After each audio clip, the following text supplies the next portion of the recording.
young girl bred in a nunnery, full of questions. Prithee, no more, Helena. I have told thee more than thou understandst already. The more's my grief. I would fain know as much as you, which makes me so inquisitive. Nor'st enough to know you're a lover, unless you tell me, too, who it is you sigh for. When you are a lover, I'll think you fit for a secret of that nature. 'Tis true, I never was a lover yet, but I begin to have a shrewd guess what it be so, and fancy it very pretty to sigh and sing and blush and wish and dream and wish and long and wish to see the man, and when I do, look pale and tremble, just as you did when my brother brought home the fine English colonel to see you. What do you call him? De Belville. Aye, Helena. Ah, that blush betrays you. I'm sure 'tis so. Or is it Don Antonio, the viceroy's son? Or perhaps the rich old Don Vincencio, whom my father designs for your husband? Why do you blush again? With indignation. And how near soever my father thinks I am to marrying that hated object, I shall let him see that I understand better what's due to my beauty, birth, and fortune, and more to my soul than to obey those unjust commands. Now hang me if I don't love thee for that dear disobedience.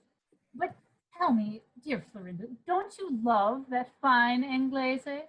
For I vow next to loving him myself, 'twill please me most that you do so, for he is so gay and so handsome. Prithee, be not so wild. Now you have provided yourself with a man, you take no care for poor me. Prithee tell me, what dost thou see about me that is unfit for love? Have I not a world of youth, a humor gay, a beauty passable, a vigor desirable, and sense enough to know how all these ought to be employed to the best advantage? Yes, I do, and I will. Therefore, lay aside your hopes of my fortune by my being a devotee, and tell me how you came acquainted with this Belville. For I perceive you knew him before he came to Naples. Yes, I knew him at the siege of Pamplona. He was then a colonel of French horse who, when the town was ransacked, nobly treated my brother and myself, preserving us from all insolencies. And I must own, besides great obligations, I have I know not what that pleads kindly for him about my heart, and will suffer no other to enter. See, my brother.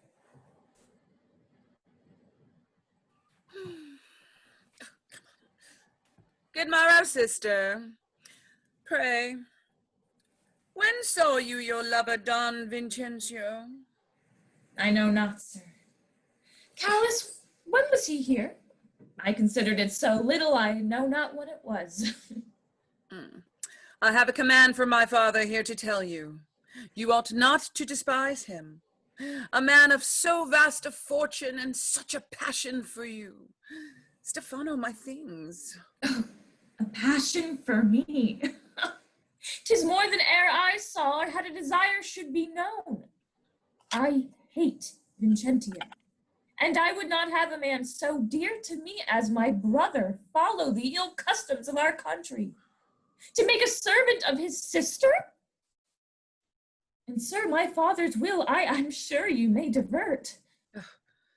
I know not how dear I am to you, but I wish only to be ranked in your esteem, equal with the English Colonel Belville. Why do you frown and blush? Is there any guilt belongs to the name of that cavalier? I'll not deny that I value Belville. When I was exposed to such dangers as the licensed lust of common soldiers threatened, when rage and conquest flew through the city, then Belville, this criminal for my sake, threw himself into all dangers to save my honor, and will you not allow him my esteem? Yes, pay him what you will in honor, But you must consider Don Vincenzio's fortune and the jointure that he'll make you. Well, let him consider my youth, my beauty and honor, which ought not to be thrown away to age and jointure. 'Tis true. He is not so young and fine a gentleman as at Belville. But what jewels will that cavalier present you with? Those of his eyes and heart? And are not those better than any Don Vincenzio has brought from the Indies? Why? How now? Has your nunnery breeding taught you to understand the value of hearts and eyes? Better than to believe Vincenzio deserves value from any woman. He may perhaps increase her bags, but not her family. Is it not enough that you make a nun of me, but you must cast my sister away too, exposing her to a worse confinement than a religious life? Ugh, the girl is mad. Is it a confinement to be carried into the country, to an ancient villa belonging to the family of the Vincenzios these 500 years, and have no other prospect than that pleasing one seeing all her own that meets her eyes, a fine air, large fields and gardens, where she may walk and gather flowers? When? By moonlight? For I'm sure she dares not encounter with the heat of the sun. What are those of the night? The giant stretches itself, yawns, and sighs a belch or two as loud as a musket, throws himself into bed and expects you in his foul sheets. And ere you can get yourself undressed, calls you with a snore or two. And are those not fine blessings to a young lady? Oh, you have considered, sister, that Belville has no fortune to bring to you, is banished his country, despised at home, and pitied abroad? What then? The viceroy's son is better than that old Sir Fisty, Don Vincenzio. He thinks he's trading and would barter himself, that bell and bauble, for your youth and fortune. Callis, take her hence and lock her up all this carnival, and at Lent she shall begin her everlasting penance in a monastery. I care not. I'd rather be a nun than be obliged to marry as you would have me, if I were designed for it. Oh, don't fear the blessing of that choice. You shall be a nun. Shall I so? You may chance to be mistaken in my way of devotion. A nun. Yes, I am like to make a fine nun. I have an excellent humor for a great. No, I'll have a saint of my own to pray to shortly. I like any that dares venture on me. Ugh. Callis, make it your business to watch this wild child.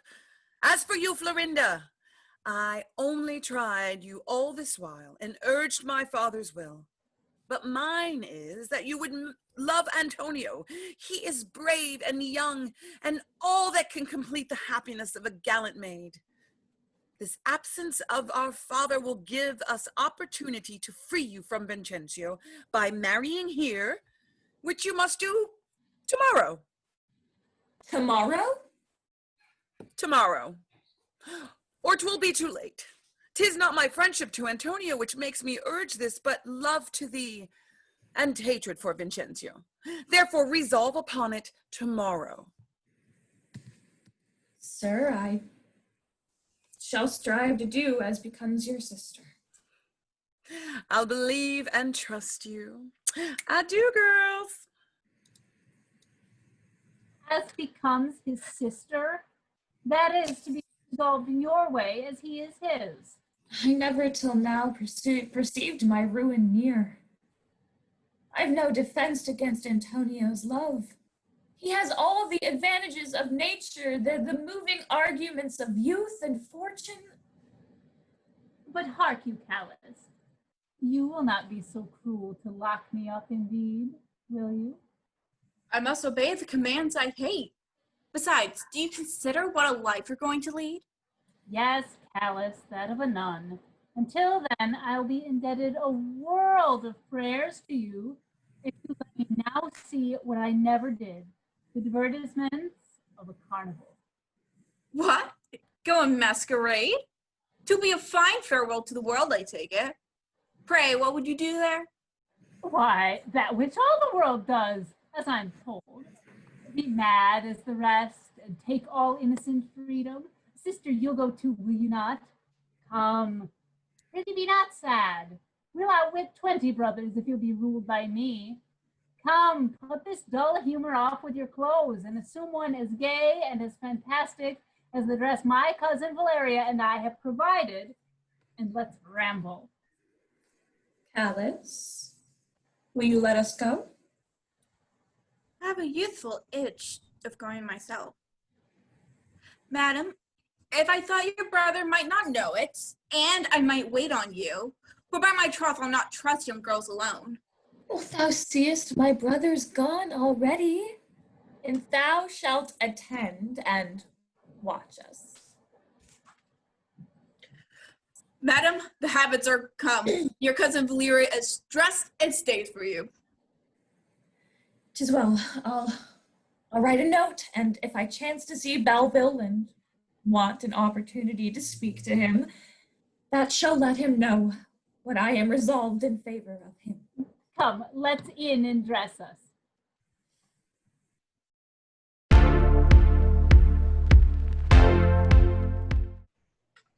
Why, what the devil ails the colonel in a time when all the world is gay, to look mere like this? Hadst thou been long enough in Naples to have been in love, I should have sworn some such judgment had befallen thee. No, I have made no new amours since I came to Naples. I can't divine the cause then, unless the old cause, the want of money. And another old cause, the want of a wench? Would that not revive you? Oh, you're mistaken, Ned. Hey, harlequins, you are past cure. I found it out. Thou hast renewed thy acquaintance with the lady that cost thee so many sighs at the siege of Pamplona.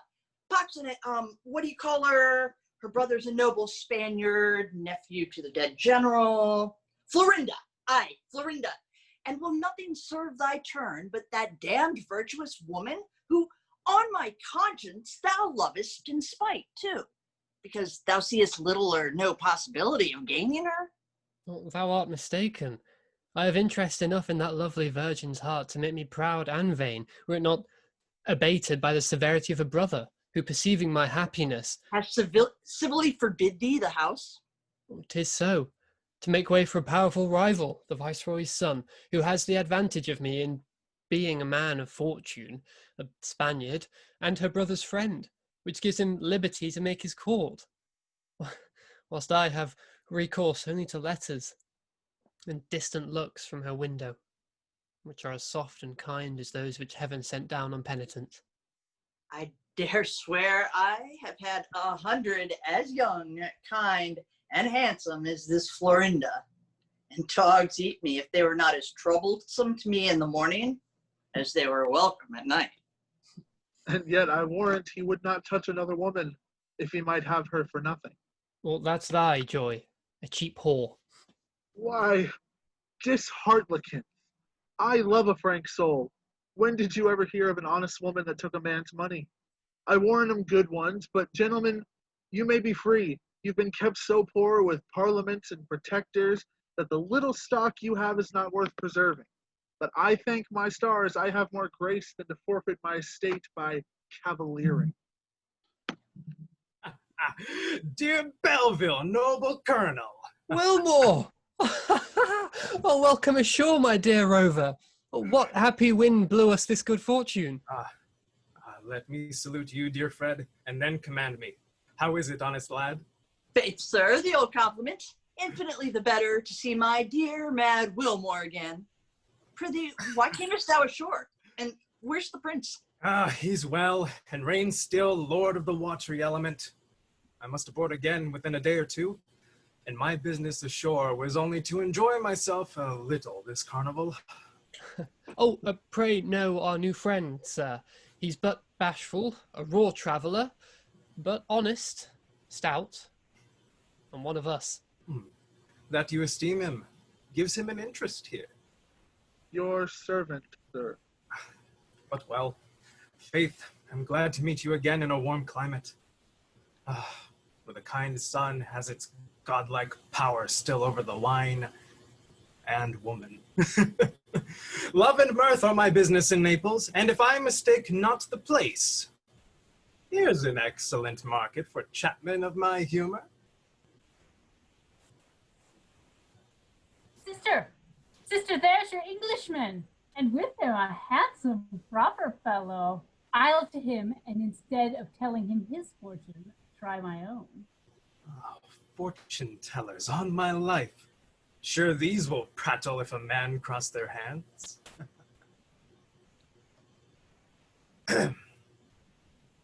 Dear, pretty, and I hope young devil, will you tell an amorous stranger what luck he's like to have?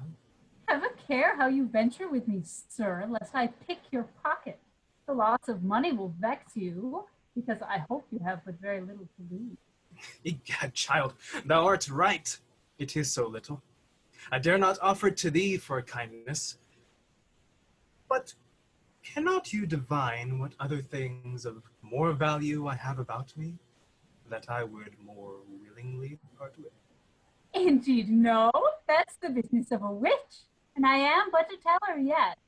Yet, without looking in your hand, I have a parlous guess. To some foolish heart, you mean, an inconstant English heart, as little worth stealing as your purse. Nay, then thou dost deal with the devil, that's certain. I am come from the sea, child, and Venus not being propitious to me in her own element, I have a world of love in store. Would you would be good-natured and take some of it off my hands? Why, I could be inclined that way.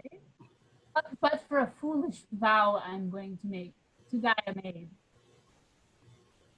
Then thou art damned without redemption. And as I am a good Christian, I ought in charity to divert so wicked a design. Therefore, prithee, dear creature, let me know quickly when and where I shall begin to set a helping hand to so good a work.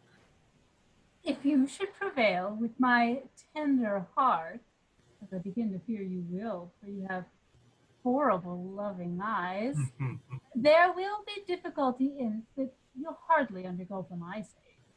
Faith, child, I have been bred in dangers, and wear a sword that has been employed in a worse cause than for a handsome, kind woman. Name the danger. Let it be anything but a long siege, and I'll undertake it. Can you storm? Oh, most furiously.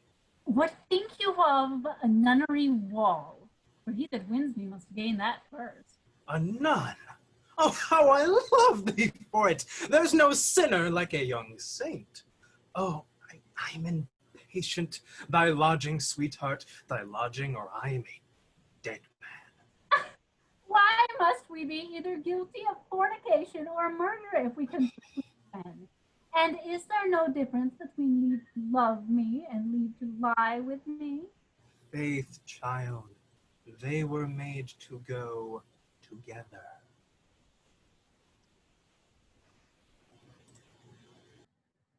Are you sure this is the man? When did I mistake your game? This is a stranger, I know by his gazing. If he be brisk, he'll venture to follow me, and then, if I understand my trade, he's mine. He's English, too, and they say that's a sort of good-natured, loving people, and have generally so kind an opinion of themselves that a woman with any wit may flatter him into any sort of fool she pleases. 'Tis so, she is taken.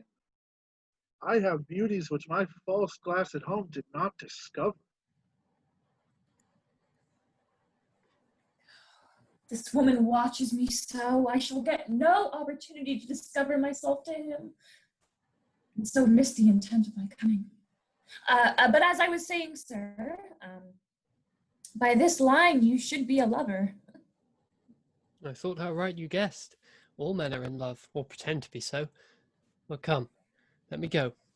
I'm weary of this fooling. I will not. till you have confessed whether the passion that you have vowed Florinda be true or false. Florinda? Softly. What thou hast named one will fix me here forever. She'll be disappointed then who expects you this night at the garden gate. And if you'll fail not as, oh, let me see the other hand. You will go near to do. She vows to die or to make you happy. What canst thou mean? That which I say. Farewell. Oh, charming Sybil, stay. Well, complete that joy which, as it is, will turn into distraction. Where must I be? At the garden gate. I know it. At night, you say. I'll sooner forfeit heaven than disobey. Madam, your brother's here. Take this to instruct you further. Have a care, sir, what you promise. This may be a trap laid by her brother to ruin you. Oh, do not disturb my happiness with doubts. My dear pretty creature, 1,000 blessings on thee. Still in this habit, you say, and after dinner at this place. Yes, if you will swear to keep your heart and not bestow it between this time and that. By all the little gods of love, I swear, I'll leave it with you. And if you run away with it, those deities of justice will revenge me. Do you know the hand? 'Tis Florinda's. All blessings fall upon the virtuous maid. Nay, no, adultery. A sober sacrifice I'll allow you. Oh, friends, well, the welcomest news, the softest letter. Nay, you shall see it. And could you now be serious, I might be made the happiest man the sun shines on. The reason of this mighty joy. Well, see how kindly she invites me to deliver her from the threatened violence of her brother. Will you not assist me? I know not what thou meanst, but I'll make one at any mischief where a woman's concerned. But she'll be grateful to us for the favor, will she not? How mean you? How should I mean? Thou knowest there's but one way for a woman to oblige me. Well, don't profane.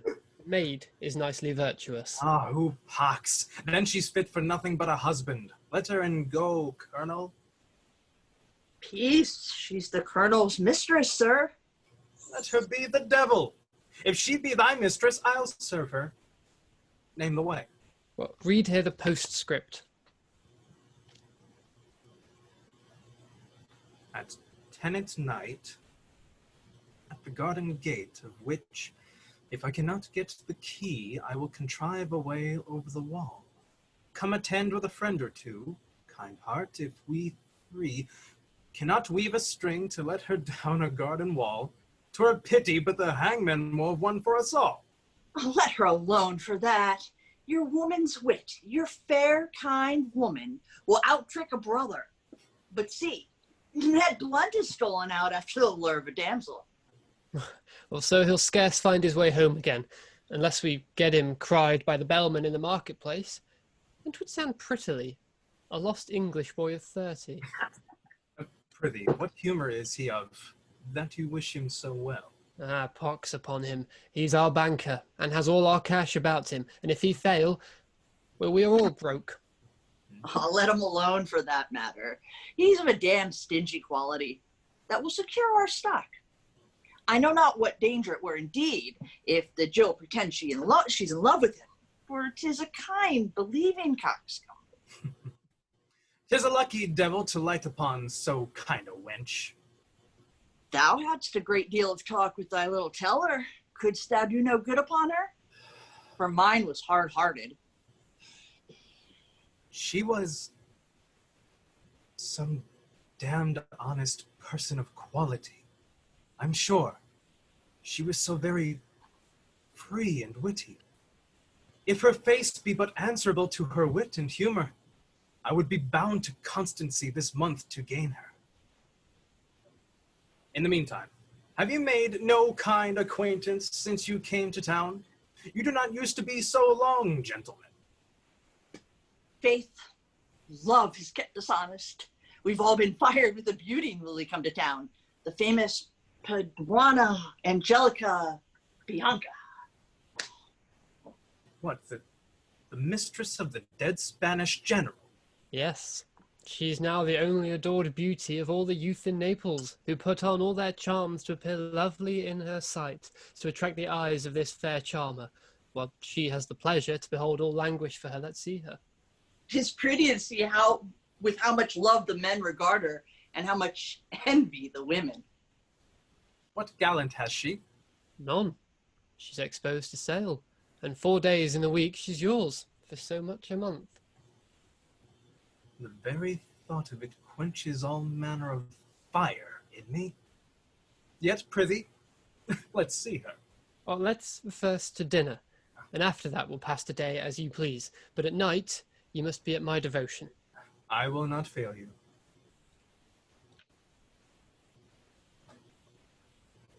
Okay, so quick, I'm gonna stop recording.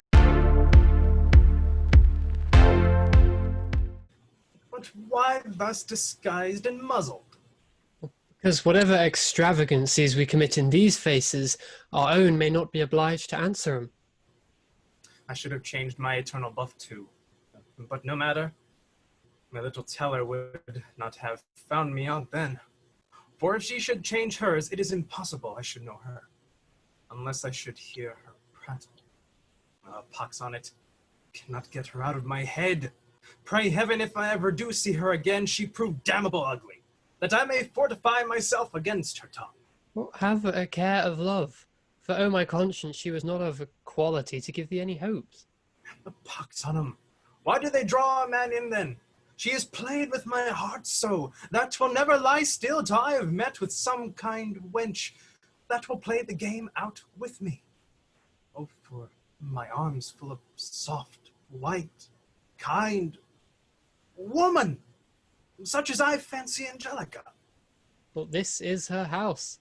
If you are but in stock to get admittance, they have not dined yet. I perceive the picture is not out. Colonel, thy hand, and thine, Fred. I've been an ass, a deluded fool, a very coxcomb from my birth till this hour, and heartily repent my faith. What the devil's the matter with thee, Ned?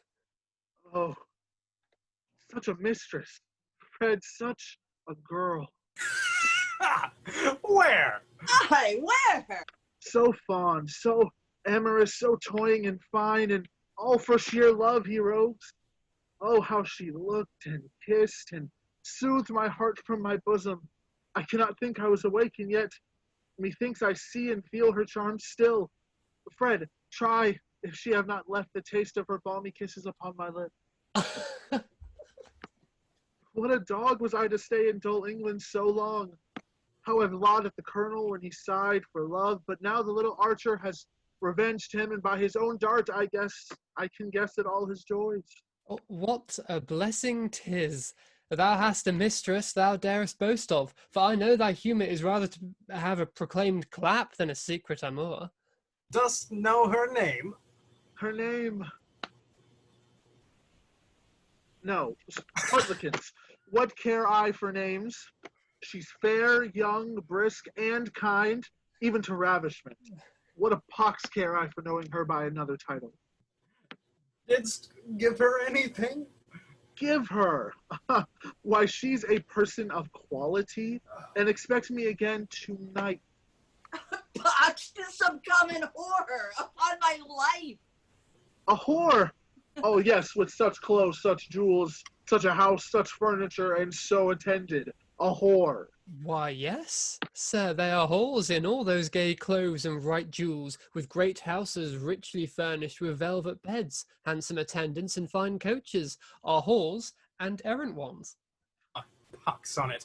Where do these fine whores live? Where no rogue in office constables dare give 'em laws, yet they are whores, though this Essex calf believes them persons of quality. Hartlikins. Gentlemen, what's this? A famous courtesan that's to be sold. Oh, how? To be sold? Nay, then I have nothing to say to her. Sold. What impudence is practiced in this country, with order and decency, whorings established here by virtue of the Inquisition. Come, let's be gone. I'm sure we're no chapmen for this commodity. Thou art none, I'm sure. Unless thou couldst have her in thy bed at the price of a coach in the street.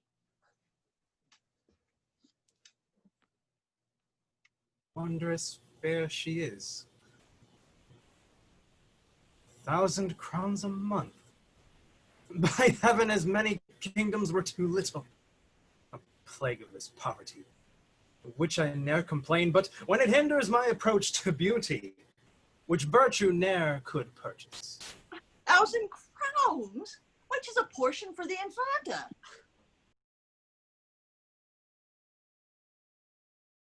Hark ye, friends, won't she trust? This is a trade, sir, that cannot live by credit.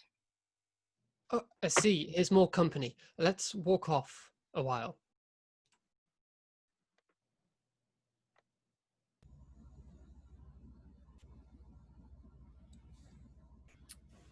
Oh, Stefano, fetch me 1,000 crowns. I never wish to buy this beauty at an easier rate. Prithee, what said those fellows to thee? Madam, the first were admirers of beauty only, but no purchasers. They were merry with your price and picture, laughed at the sum, and so passed off. Oh, no matter. I'm not displeased with their rallying. Their wonder feeds my vanity, and he that wishes to buy gives me more pride than he that gives my price can make me pleasure. Madam, the last I knew through all his disguises to be Don Pedro, nephew to the general, and who was with him in Pamplona. Don Pedro, my old gallant's nephew. When his uncle died, he left him a vast sum of money. It is he who was so in love with me at Padua, and who used to make the general so jealous. Is this he that used to prance before our window and take such care to show himself an amorous ass? Oh, if I am not mistaken, he is the likeliest man to give your price. The man is brave and generous, but of a humor so uneasy and inconsistent that the victory over his heart is as soon lost as won. But inconsistency's the sin of all mankind. Therefore, I'm resolved that nothing but gold shall charm my heart. I'm glad on it. 'Tis only interest that women of our profession ought to consider. Though I wonder what has kept you from that general disease of our sex so long. I mean that of being in love. A kind but sullen star under which I had the happiness to be born. Yet I have had no time for love. For the bravest and noblest of mankind have purchased my favors at so dear a rate, for 'tis for him or Don Antonio, the viceroy's son, that I have spread my nets. 1,000 crowns? Had not the painter flattered her, I should not think it dear. Flattered her? By heaven, he cannot. I have seen the original, nor is there one charm here more than adorns her face and eyes. All this soft and sweet with a certain languishing air that no artist can represent. What I heard of her beauty before had fired my soul, but this confirmation of it has blown it into a flame.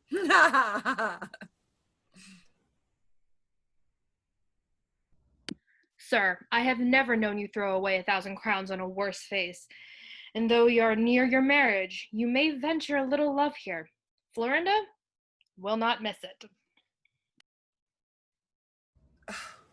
Florinda? Sure 'tis Antonio. Florinda? Name not those distant joys. There's not one thought of her that will check my passion here. Florinda scorned? Her injuries, by heaven, he shall not boast of. Friend, Where must I pay my offering of love? My 1,000 crowns, I mean. That offering I have designed to make, and yours will come too late. Prithee be gone. I shall grow angry else, and then thou art not safe. My anger may be fatal, sir, as yours, and he that enters here may prove this truth. Ah, man, I know not who thou art, but I am sure thou art worth my killing and aiming at Angellica.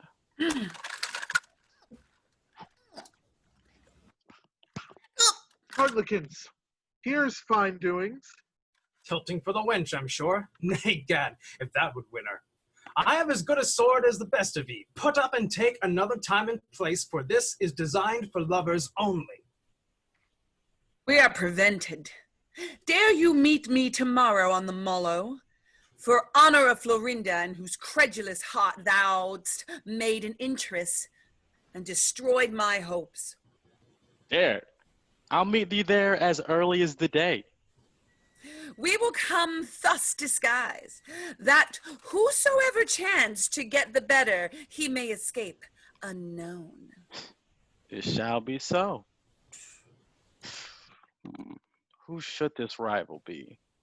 Unless the English colonel of whom I've heard Don Pedro speak, it must be he, in time he were removed, who lays a claim to all my happiness.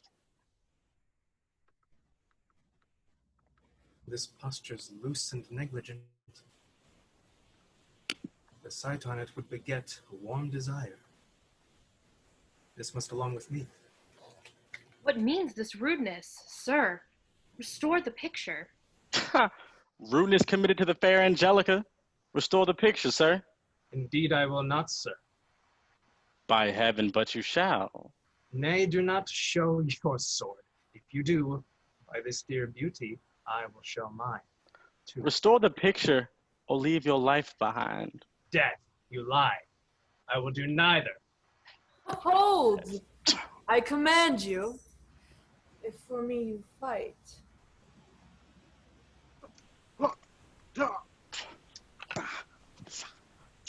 Ah, how heavenly fair she is. A plague of her price. You, sir, in buff, you that appear a soldier, that first began this insolence. 'Tis true I did so. If you call it insolence for a man to preserve himself, I saw your charming picture and was wounded, which if you cannot allow me, I'll resign. Stay, sir, and ere you affront me further, let me know how you durst commit this outrage. To you I speak, sir, for you appear like a gentleman. To me, madam, gentlemen, your servant. Is the devil in thee? Doest know the danger of entering the house of an incensed courtesan? I thank you for your care, but there are other matters in hand. There are. Though we have no great temptation. Death, let me go. Yes, to your lodging, if you will, but not in here. Death, man shall murder thee. Oh, fear me not. Shall I not venture where a beauty calls? For fear of danger? When by heaven there's none so great as to long for her, whilst I want money to purchase. Therefore, 'tis a loss of time, unless you have the 1,000 crowns to pay. It may be she may give a favor. At least I shall have the pleasure of saluting her when I enter, and when I depart. The pox! She'll as soon as lie with thee as kiss thee, and sooner stab than do either. You shall not go. Fear not, sir. All I have to wound with is my eyes. Well, take thy fortune. We'll expect you in the next street. Farewell, fool. Farewell. Bye, Colonel. The rogue's stark mad for a wench.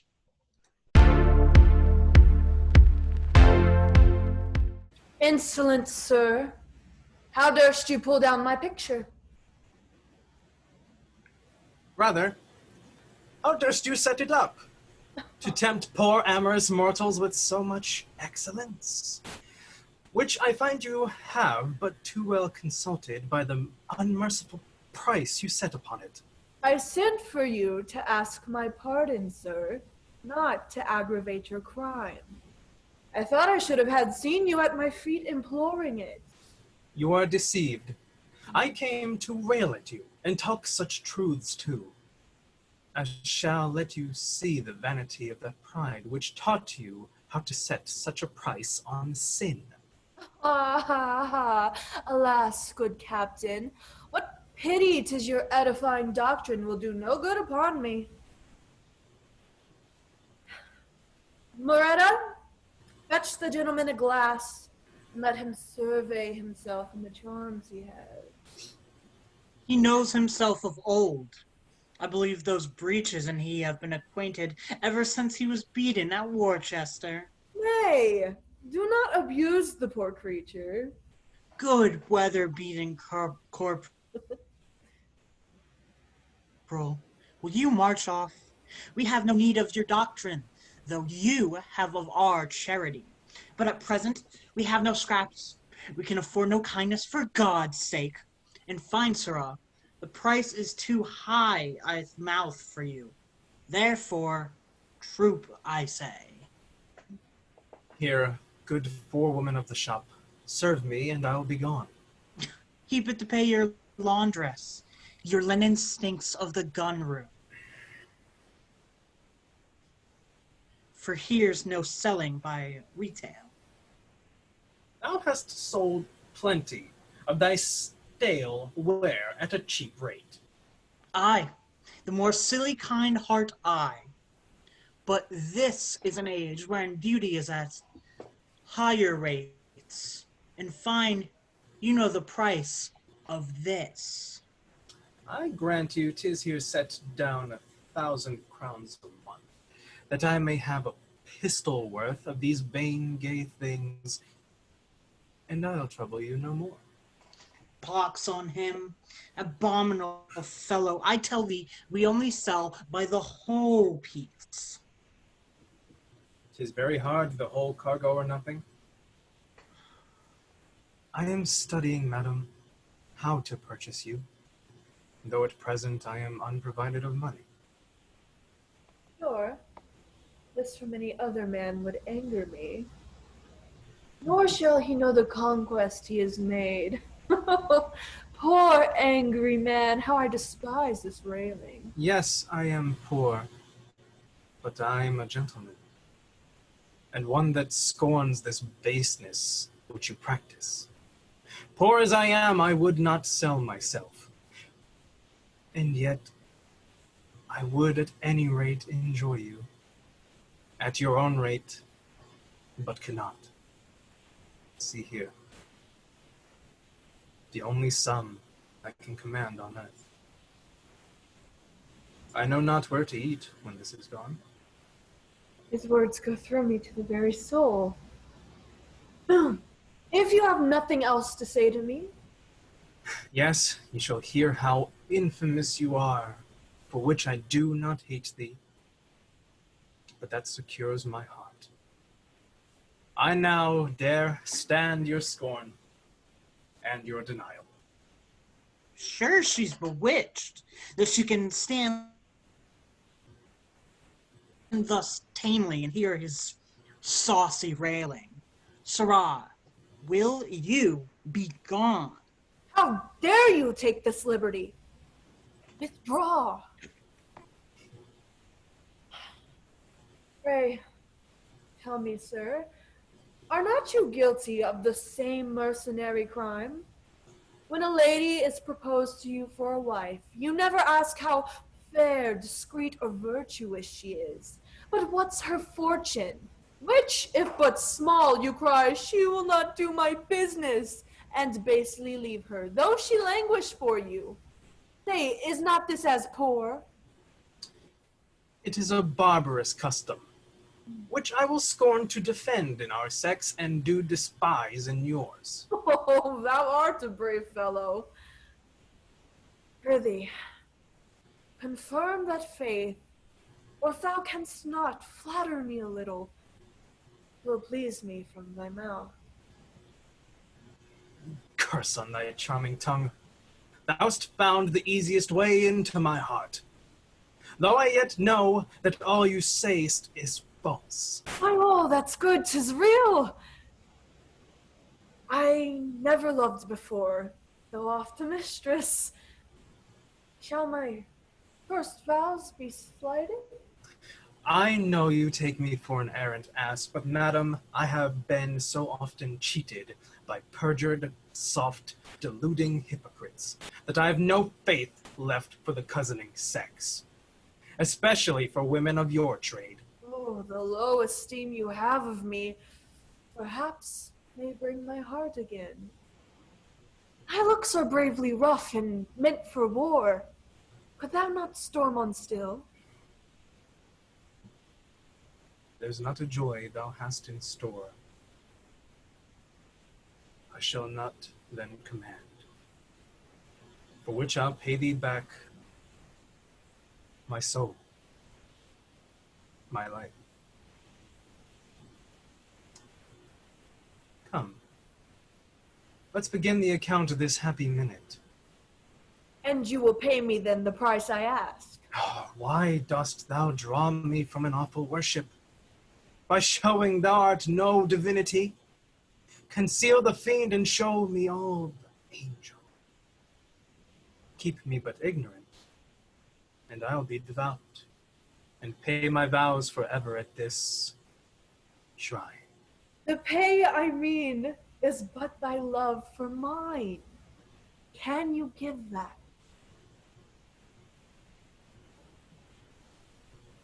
Entirely.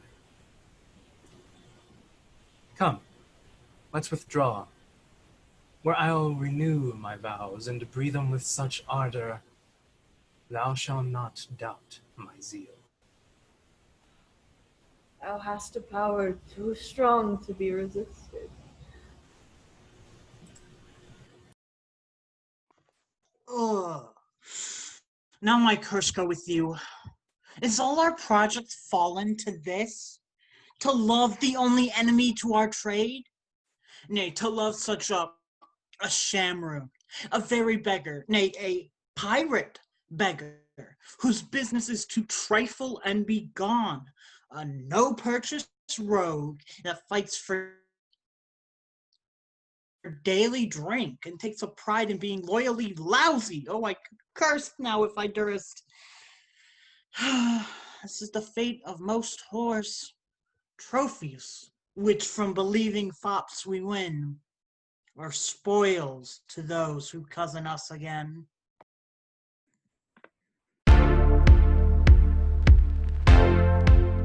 I wonder what should make my brother in so ill a humor. I hope he has not found out our ramble this morning. No, if he had, we should have heard on to both ears and have been viewed up this afternoon, which I, not for the world, should have happened. No, I'm as sad as a lover's lute. Well, methinks we have learned this trade of tellers as readily as if we had been bred on the road to Loretto. And yet I did so fumble when I told the stranger his fortune that I was afraid I should have told my own and yours by mistake. But methinks Helena has been serious ever since. I would give my garter she were in love to be revenged upon her for abusing me. How is Helena? Would I had never seen my mad monsieur. And yet, for all you are laughing, I am not in love. And yet this small acquaintance, oh my Constance, will never out of my head. Ha, ha, ha. I laugh to think how thou art fitted with a lover, a fellow that I warrant loves every new face he sees. He has not kept his word with me here. Maybe taken up. The thought is not very pleasant to me. What the deuce should this be now that I feel? What is it like? Hey, the Lord knows. I cannot choose but be angry and afraid when I think that mad fellow should be in love with anybody but me. What could meet with some true damned teller, that I might know my fortune. Know it? Why, there's nothing so easy. Thou wilt love this wandering inconstant, till thou findest thyself hanged about his neck, and then be as mad to get free again. Yes, Valeria. We shall see her bestride his baggage horse and follow him to the campaign. Oh, so. Now you are provided for. There's no care taken of poor me. I will not drive the pip, so I will not. Art thou mad to talk so? Who will like thee well enough to have thee when they hear what a mad wench thou art? Like me? I don't intend every he that likes me shall have me, but he that I like.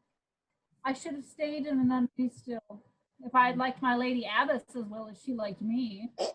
No, I came thence to love and to be beloved, and I will be beloved.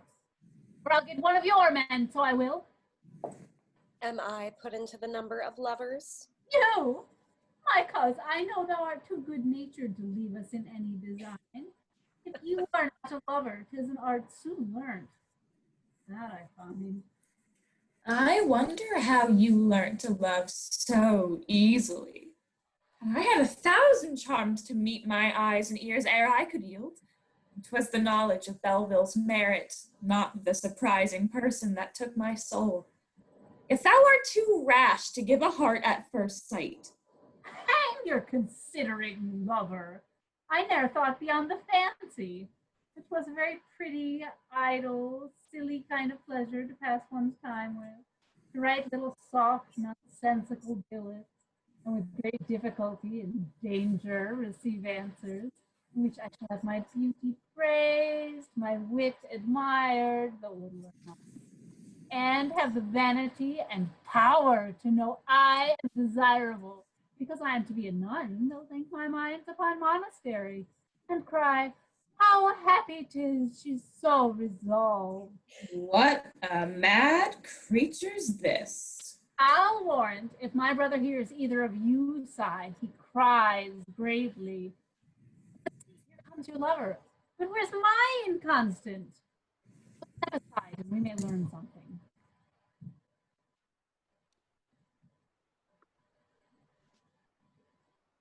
What means this? The picture's taken in. It may be the wench is good-natured, and will be kind gratis. Your friend's a proper handsome fellow. I rather think she has cut his throat and is fled. I am mad he should have thrown himself into dangers. Pox on it. I shall want him tonight, or let's knock and ask for him. Heart goes pit-a-pat for fear 'tis my man they talk of.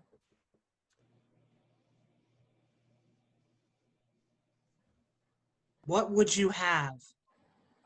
Tell the stranger that entered here about 2 hours ago that his friends stay here for him. Curse upon him for Moretta. Would he were at the devil. But he's coming to you. I 'tis he. Oh, how this vexes me. And how, dear lad, has fortune smiled? Are we to break her windows or raise up altars to her? Does not my fortune sit triumphant on my brow? By heaven, Cupid's quiver has not half so many darts as her eyes. To sleep in her arms is lying in fresco. But hark ye, sir, you are not married, are you? All the honey of matrimony, but none of the sting, friend. Fortune is pleased to smile on us, gentlemen.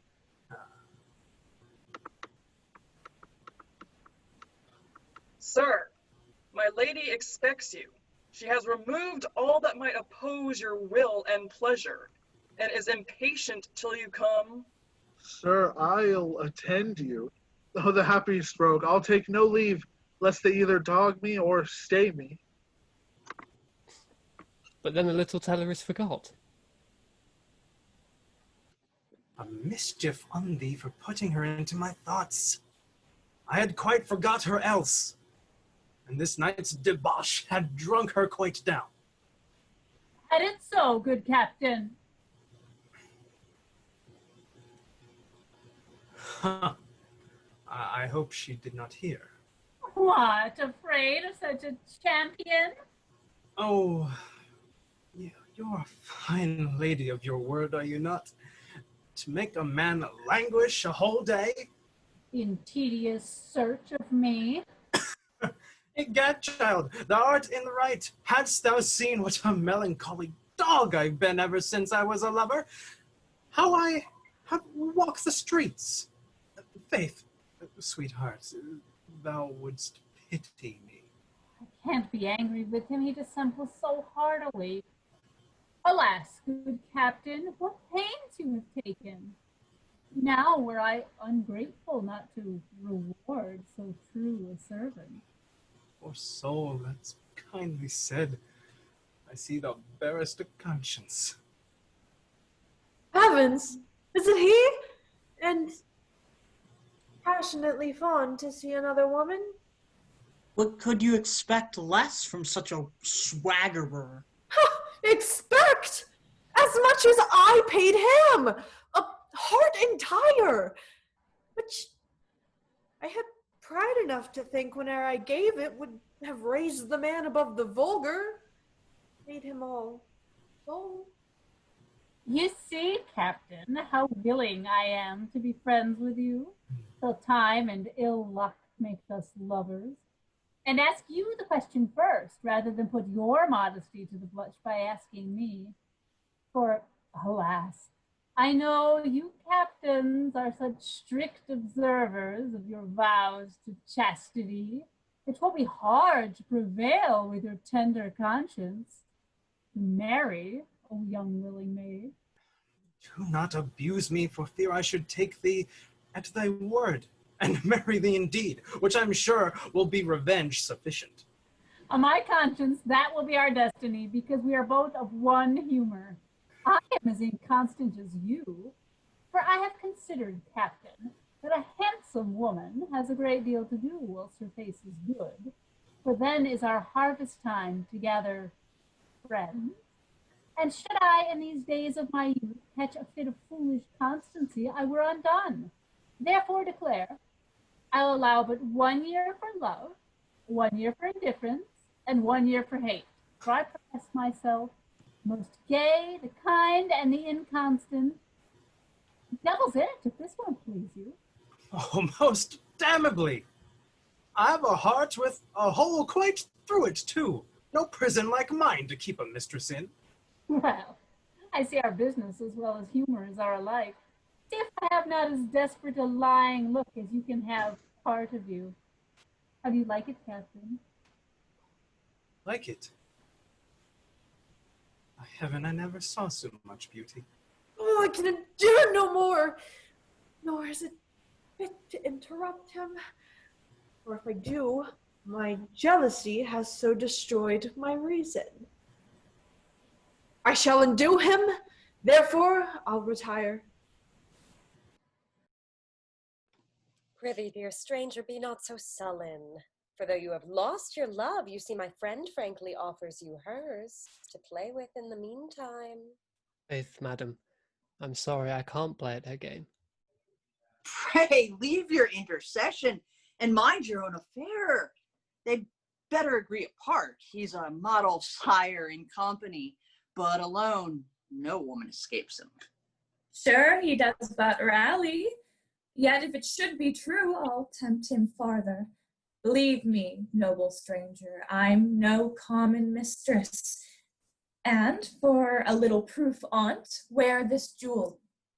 Nay, take it. Madam, why am I chose out of all mankind to be the object of your bounty?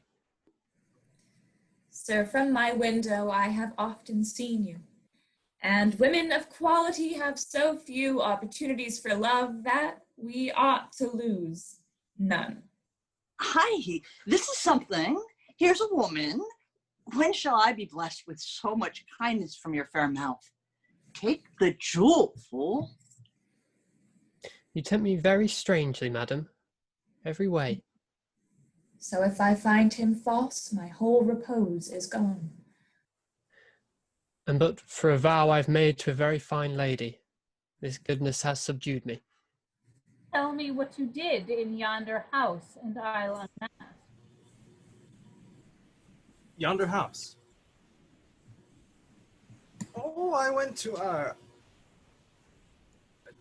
why, there's a friend of mine who lives there. What? Is she or he friend? A man, upon my honor, a man. A she friend. No. Madam, you have done my business. I thank you. And was your man friend that had more darts and eyes than Cupid carries in a whole budget of arrows? So? That gave you the he and the she. Gold that begets young pleasures. Well, madam, then you see there are ladies in the world that will not be cruel. There are, madam, there are. And there be men, too, as fine, wild, inconstant fellows as yourself there be, Captain. There be, if you go to that now. Therefore, I am resolved to see your face no more till tomorrow. Egad, you frightened me. Nor then neither, unless you'll swear never to see that lady more. I do. Never to think, to see, to love, nor lie with any but thyself. Kiss the book. Oh, most religiously. Now, what a wicked creature am I to damn a proper fellow.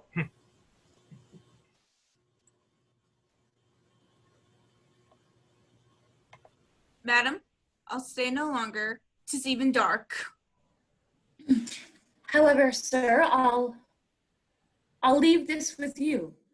Then, when I'm gone, you may repent the opportunity that you have lost by your modesty.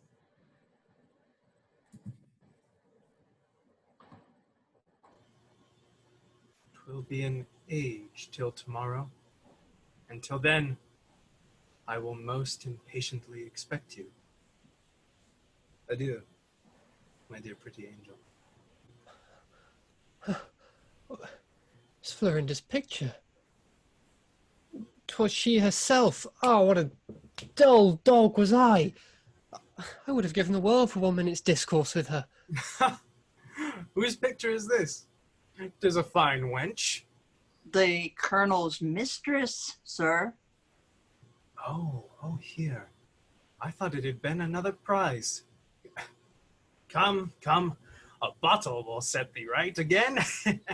I am content to try, and by that time 'twill be late enough for our design. Agreed.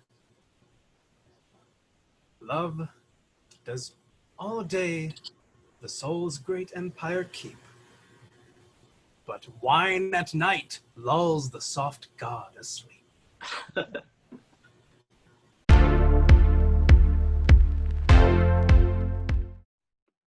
Now we are safe and free, no fears of the coming home of my jealous husband, which made me a little thoughtful when you came in first. But now love is all the business of my soul. Harlequin, sweet soul, I am not used to compliment, but I am an honest gentleman and thy humble servant. I have nothing to pay for so great a favor, but such a love as cannot be but great, since at first sight of that sweet face and shape, it made me your absolute captive. Kind heart, how prettily she talks. Egad, I'll show her husband a trick, send him out of the world and marry her. She's damnably in love with me. Well, sir, I'll go and undress me and be with you instantly. Make haste then, for Harlequin's dear soul, thou cannot guess at the pain of a longing lover when his joys are drawn within the compass of a few minutes. You speak my sense, and I'll make haste to provide it. 'Tis a rare girl, and this one night's enjoyment with her will be worth all the days I ever passed in Essex. Why, what a house she has! How rich and fine! Sir, my lady has sent me to conduct you to her chamber. Sir, I shall be proud to follow.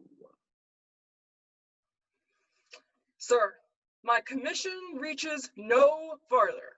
Sir, I'll excuse your compliment. What, in bed, sweet mistress? You see, I still outdo you in kindness.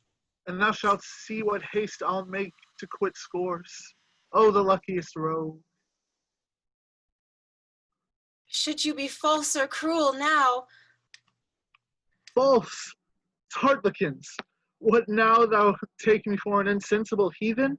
A pox of thy old jealous husband, and he were dead, ecad, sweet soul, it should be none my fault if I did not marry thee. It never should be mine. Are you not undressed yet? As much as my impatience will permit. Hold, sir, put out the light. It may betray us, else. Anything, I need no other light but of thine eyes. Why, where am I got? Where are you, sweetest? Ah, the rogue's silent now. A pretty love trick this, how she'll laugh at me anon. You need not, my dear rogue, I am all on a fire already. Come now, call me for pity, I do not carry this jest too far. Betrayed! The dogs, rogues, pimps! Help! Help! He's dispatched finely. Now, sir, had I been coy, we had missed of this booty. Nay, when I saw 'twas a substantial fool, I was mollified. But when you dote upon a serenading coxcomb, face upon a face, fine clothes and a lute, it makes me rage. You know I never was guilty of that folly, my dear Phillipo, but with yourself. But come, let's see what we have got by this. Aha! A rich coat, a sword and hat. Oh, these breeches will do, are well lined. See here, a gold watch. See the waistband of his breeches have a mine of gold. Old Queen Bess's. We have a quarrel to her ever since '88, and may therefore justify the theft. The Inquisition might have committed it. Oh, I fear his straight being a stranger may make a noise and hinder our trade hereafter. That's our security. He is not only a stranger to us, but to the country too. He knows neither your name, nor the street where your house is, nay, nor the way to his own lodgings. And art not thou an unmerciful rogue, not to afford him one night for all this? Oh, blame me not, Lucetta, to keep as much of thee as I can to myself. Come, that thought makes me wanton. Let's to bed.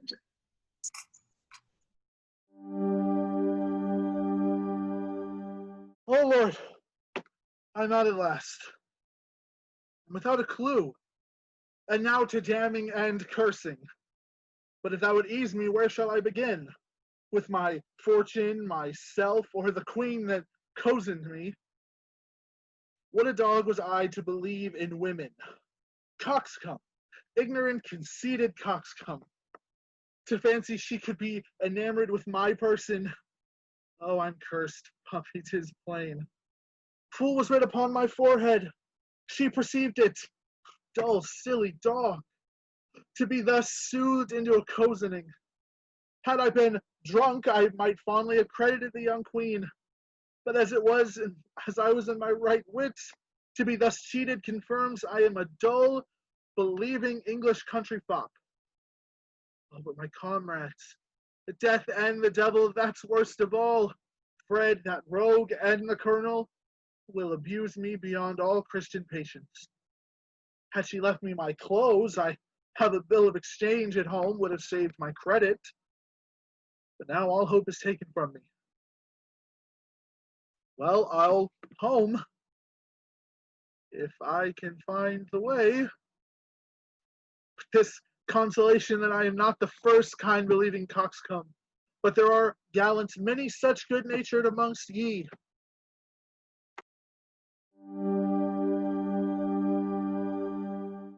Well, thus far I'm in my way to happiness. I have got myself free from callous. My brother, too, I find by yonder light, is gone into his cabinet. I have, by good fortune, got the key of the garden back door. I'll open it to prevent Belville's knocking. A little noise will now allow my brother, but now I am as fearful as a young thief. Hark, hark, what noise is this? Oh, 'twas just the wind that played against the boughs. Belville stays long, methinks.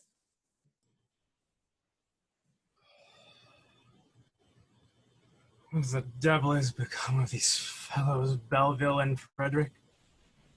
They promised to stay at the next corner for me. But who the devil knows the corner of a full moon? What has God sent us here? A female. By this light a woman. And a dog if it be not a very wench. Oh, he's come. Who's there? Sweet soul, let me salute thy shoestring. 'Tis not my Belville. Oh, good heavens, I know him not. Who are you, and from whence come you? Prithee, child. Not so many hard questions. Let it suffice that I am here, child. Come, kiss me. Oh, good gods. What luck is mine? Only good luck, child. Parlous good luck. Come, I say. Why, thou mayst be free with me. I'll be very secret. I'll not boast who 'twas obliged me, not I, for hang me if I know thy name. Heavens, what a filthy beast is this wicked man! Unhand me! Wicked? Egad, child, a judge. Were he young and vigorous, and saw those eyes of thine, would know 'twas they gave the first blow, the first provocation. Come, prithee, let's lose no time. I say, this is a fine, convenient place. I'll cry murder, rape, or anything if you do not instantly let me go. A rape! Come, you lie! You baggage, you lie! Why at this time of night was your cobweb door set open, dear spider, but to catch flies? For heaven's sake, sir, as you are a gentleman. Why, how now, mistress? Are you so high in the mouth a pistol won't down with you? Look ye, for I'm ye. Well, the door is open. Oh, pox on this mad fellow. I durst have sworn he had followed us. But you were so hasty, Colonel, to be gone. Help! Help, murder! Help! Oh, I am ruined! Sure, that's Florinda's voice. A man. Villain! Let go thy lady! Oh, Belville, heavens! My brother, too, is coming. It will be impossible to escape. Belville, I conjure you to walk under my chamber window, from whence I'll give you some instructions on what to do. This rude man has undone us.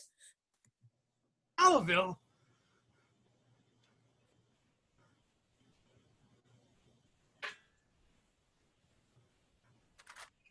I'm betrayed!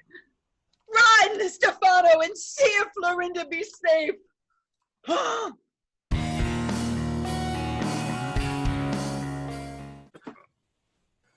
Why, how the devil should I know Florinda? Oh, plague of your ignorance!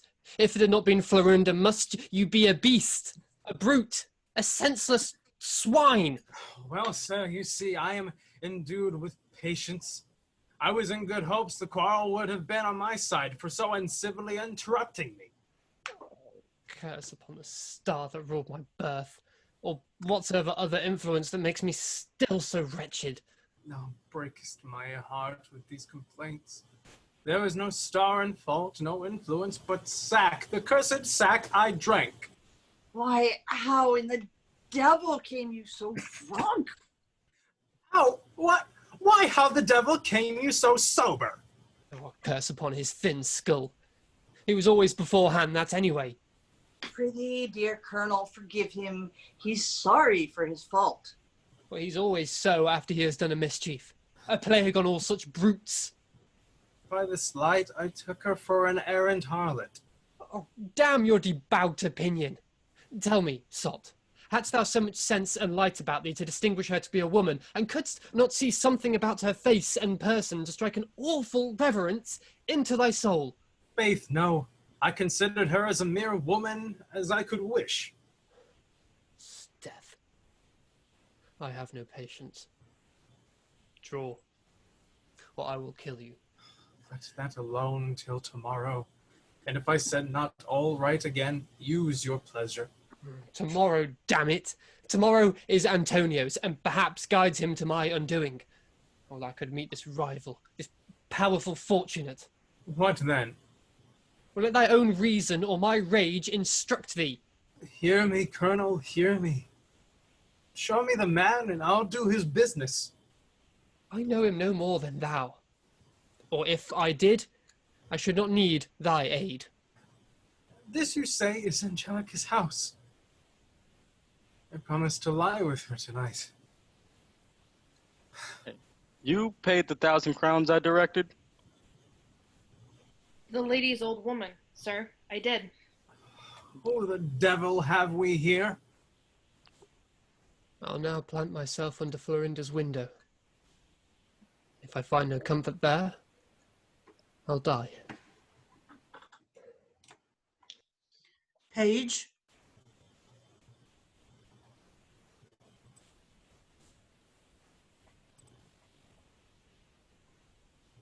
Page.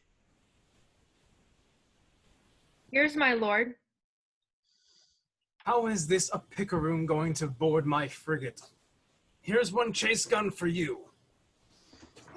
Oh, bless us, we're all undone. Help! Murder!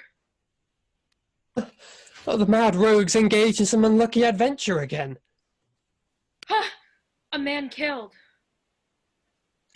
How? A man killed. Then I'll go home to sleep. Oh, who should it be? Well, pray heaven the rogue is safe for all my quarrel to him. Who is there? Secure the murderer! What? No, do not mistake my charity for murder. I came to his assistance. That shall be tried, sir. Saint Iago, swords drawn in the carnival time.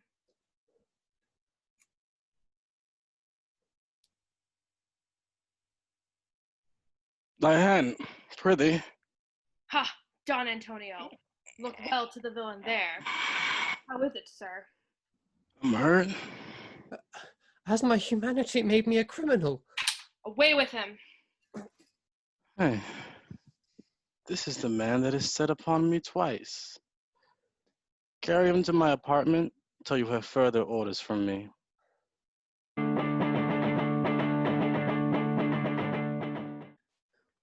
When shall I be weary of this railing unfortune, who is resolved never to turn with smiles upon me? 2 such defeats in one night. I am here a prisoner. But where? Oh, heaven knows. And if there be murder done, I can soon decide the fate of a stranger in a nation without mercy. Yet this is nothing to the torture my soul bows with. I think of losing my dear Florinda. Hark, my door opens. A light. A man. And seems of quality. Armed too. Now shall I die like a dog without defense? Sir, I have come to know what injuries I have done to you that could provoke you to mean an action as to attack me basely without allowing time for my defense. Sir, for a man in my circumstances to plead innocence would look like fear. But view me well, and you'll find no marks of a coward in me. Nor anything that betrays that brutality you accuse me of. You are not only he who drew on me last night, but yesterday before the same house. That of Angellica. I own I fought today in defence of a friend of mine, with whom you, if you're the same, and your party were first engaged. Perhaps you think this crime enough to kill me. But if you do, I cannot fear you'll do it basely. No, sir. I'll make you fit for a defense with this. Oh, this gallantry surprises me. Nor know I how to use this, sir, against a man so brave. You shall not need. For now, I have come to snatch you from a danger that has been decreed against you. How shall I pay this generosity? Oh, it had been safer to kill another than to have tempted me. To shrew your danger, sir, I'll let you know my quality. And 'tis the Viceroy's son whom you have wounded. The Viceroy's son? Obliged by him, the man of all the world I would destroy. You seem disordered, sir. Yes, trust me, sir, I am. And I'm impatient, sir, to be discounting that mighty debt I owe you. Command me quickly. I have a quarrel with a rival, sir, about the maid we love. Oh, death, 'tis Florinda he means. That thought destroys my reason, and I shall kill him. My rival, sir, has all the virtues man can boast of. Death, who should this be? He challenged me to meet him on the molo, as soon as the day appeared. But last night's quarrel has made my arm unfit to guide a sword. Sir, you'd have me kill the man that lays a claim to the maid you speak of. Sir, do you know her? To it. No, sir, but 'tis enough she is admired by you. Sir, I shall rob you of the glory on it. Come, sir, the day appears that calls you forth. Oh, fantastic fortune! Thou deceitful light that cheats the weary traveller by night. Though on a precipice each step you tread, I am resolved to follow where you led.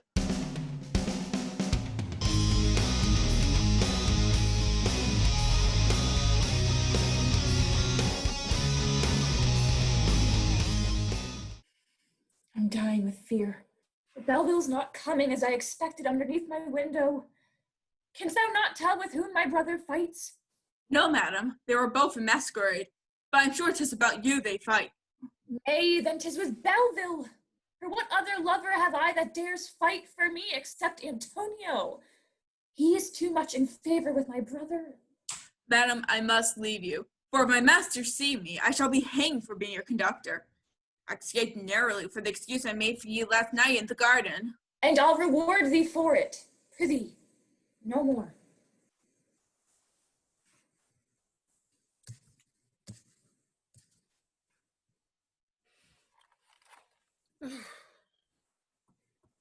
Antonio is late today. The place will fill and we may be prevented.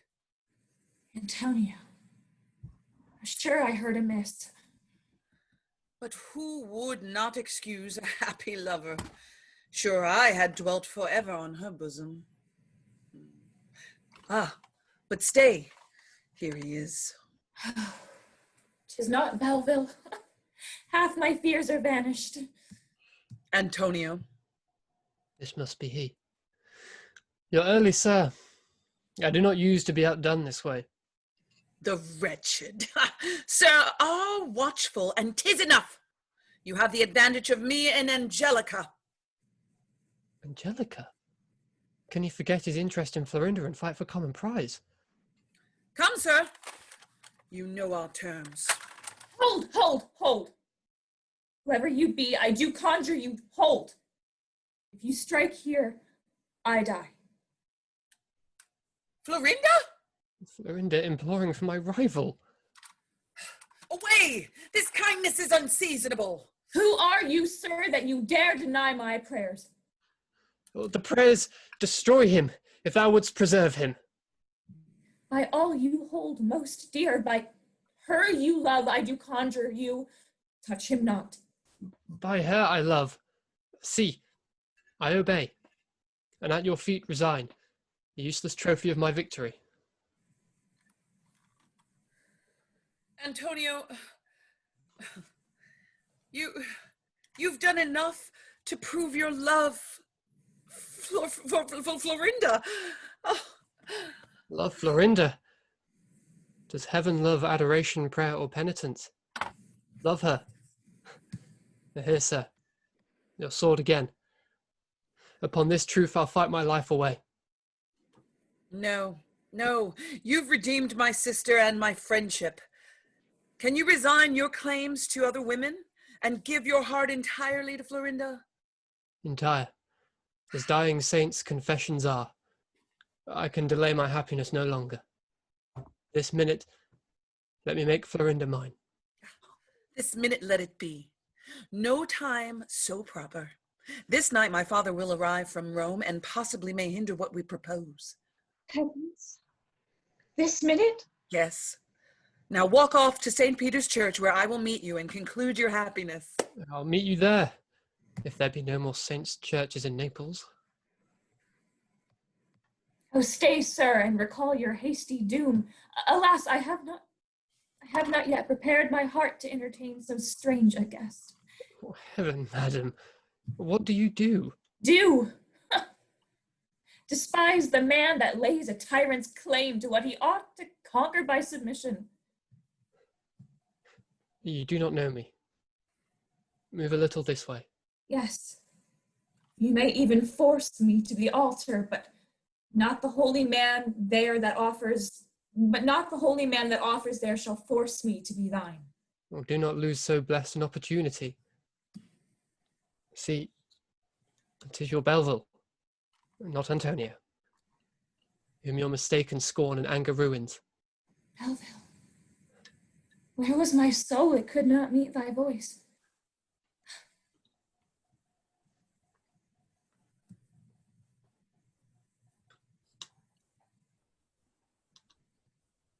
No intelligence. No news of Belville yet. Well, I am the most unlucky rascal in nature. Huh. Am I deceived, or is it he? Look, Fred, 'tis he, my dear Belville. Hell and confusion seize thee. Belville! I beg your pardon, sir. Nay, touch her not. I won her by my sword. Ah, 'twas by Antonio's, not Belville's sword. Fare you well. This was some plot between you and Belville, but I'll prevent you. Do not be modest now and lose the woman. Do not speak to me. Not speak to you? Egad, I'll speak to you and will be answered too. Oh, will you, sir? I know I've done some mischief, but I'm so dull a puppy. Prithee inform my understanding. Leave me, I say, and leave me instantly. I will not leave you in this humor, nor till I know my crime. Death. I'll tell you, sir.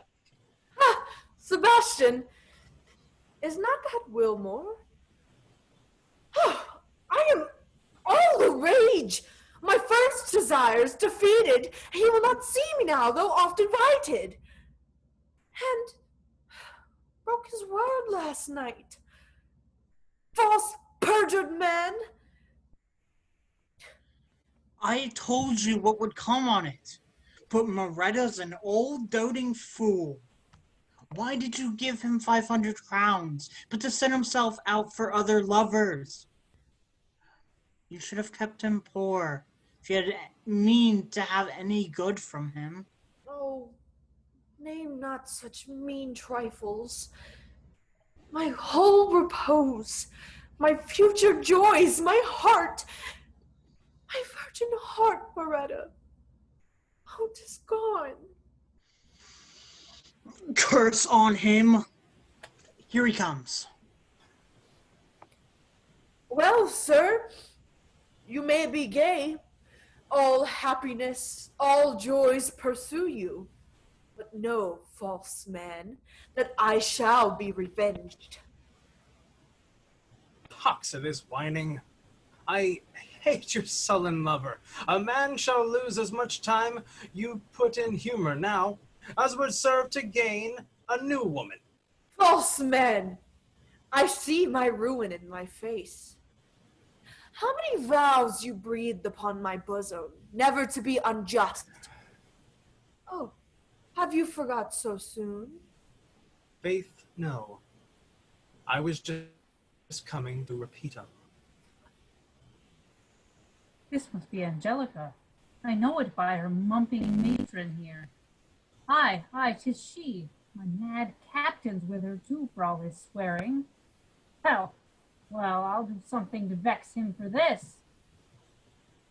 Come hither, boy, that I may let you see how much above the advantages you name I prize 1 minute's joy with you. Oh, you destroy me with this endearment? Patient, begone. Death, now how shall I get away? Madam, 'twill not be fit I should be seen with you. Oh, I see you're impatient. Yet you shall stay. I miss my assignation with my teller. Madam, you'll hardly pardon my intrusion when you shall know my business. But there must be a wondrous store of goodness where so much beauty dwells. A pretty advocate, whoever sent thee. Prithee, proceed. Nay, sir, you shall not go. Pox on it, she stays me out of spite. I am related to a lady, madam, young, rich, and nobly born, but has the fate to be in love with a young English gentleman. Strangely, she loves him. At first sight, she loved him, but did adore him when she heard him speak, for he, she said, had charms in every word. Gad, I hope this concerns me. 'Tis my false man, he means. Would he were gone. This praise will raise his pride and ruin me. Well, since you are so impatient to be gone, I will release you, sir. I'm sure 'twas me he spoke of. This cannot be the effects of kindness in her. No, madam, I've considered better on it, and will not give you cause of jealousy. Oh. Well, to your story, boy, though 'twill will undo me. With this addition to his other beauties, he vowed and sighed and swore he loved her dearly, and she believed the cunning flatterer and thought herself the happiest maid alive. Today was the appointed time by both to consummate their bliss, and whilst she languished for the expected bridegroom, she heard he paid his broken vows to you. Prithee, sweet youth, talk on. Thou mayst perhaps raise here a storm that may undo my passion. Madam, 'tis to entreat you, oh, unreasonable, you would not see this stranger, for if you do, she vows you are undone, though nature never made a man so excellent. Thou false as hell, what canst thou say to this? By heaven. Hold! Do not damn thyself. Nor hope to be believed. Oh, perjured man, is it thus you pay my generous passion back? Why, would you, sir, abuse my lady's faith? And use me so inhumanly? A maid so young, so innocent. Ah, young devil. Dost thou not know thy life is in my power? Or think my lady cannot be revenged? So the storm comes finally on. Now thou art silent. Guilt has struck thee dumb. Sweetheart, the lady's name and house. Quickly, I'm impatient to be with her. Have you forgot it, sir? Did I not charge you with this mistress, sir, which you denied, though I beheld your perjury? The rogue's bred up to mischief. Art thou so great a fool to credit him? Yes, I do, and you in vain impose upon me. Come hither, boy. Is not this he you speak of? I think it is. I cannot swear, but I vow he has just such another lying lover's look. Do not I know that face? By heaven, 'tis my little teller. What a dull dog was I. Madam, I have found out the plot. Oh, Lord, what does he say? Am I discovered now? Do you see this young spark here? Tell her who I am. Nay, dear Captain, if I'm undone if you discover me. Nay, no cogging. She shall know what a precious mistress I have. Will you be such a devil? Nay. This small ambassador comes not from a person of quality, as you imagine.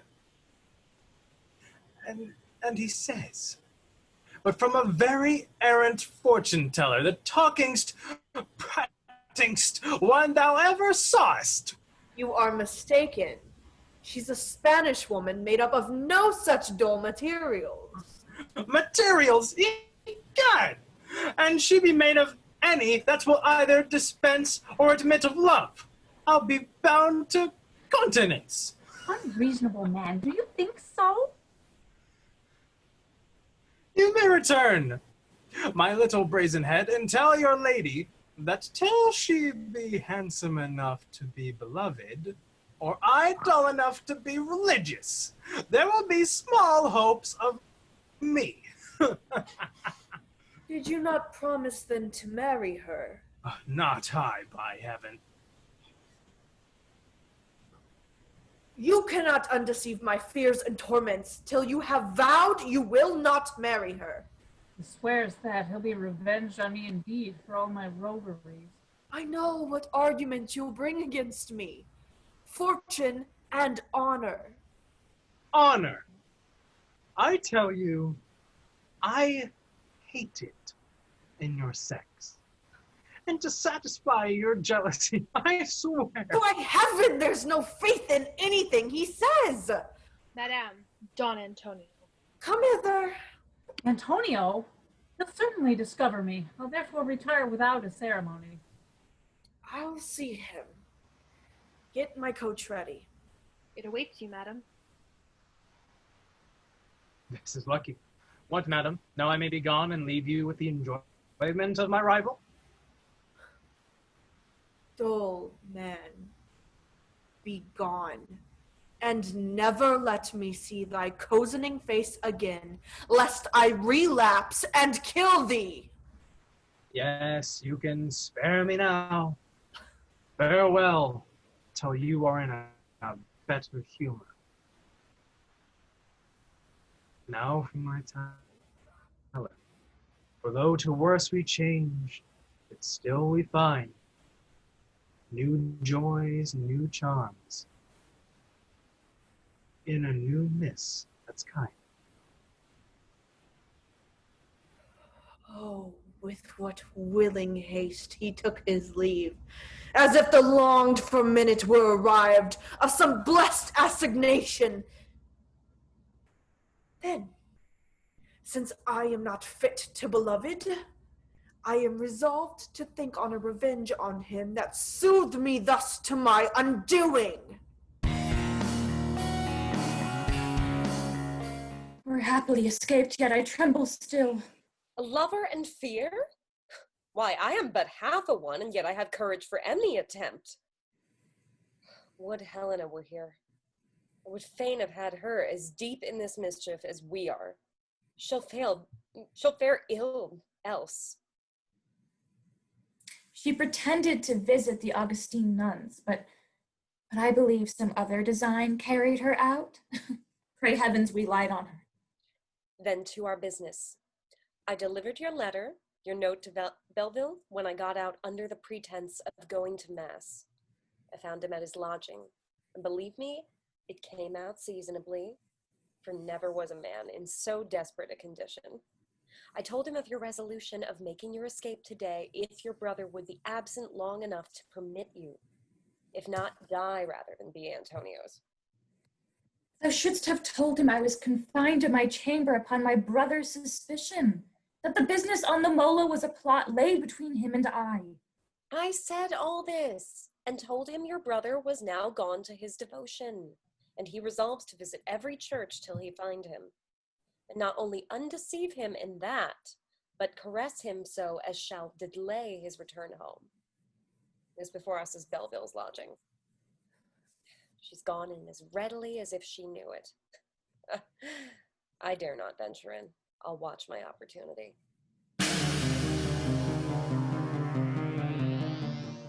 So, my mind's a little at peace since I have resolved revenge.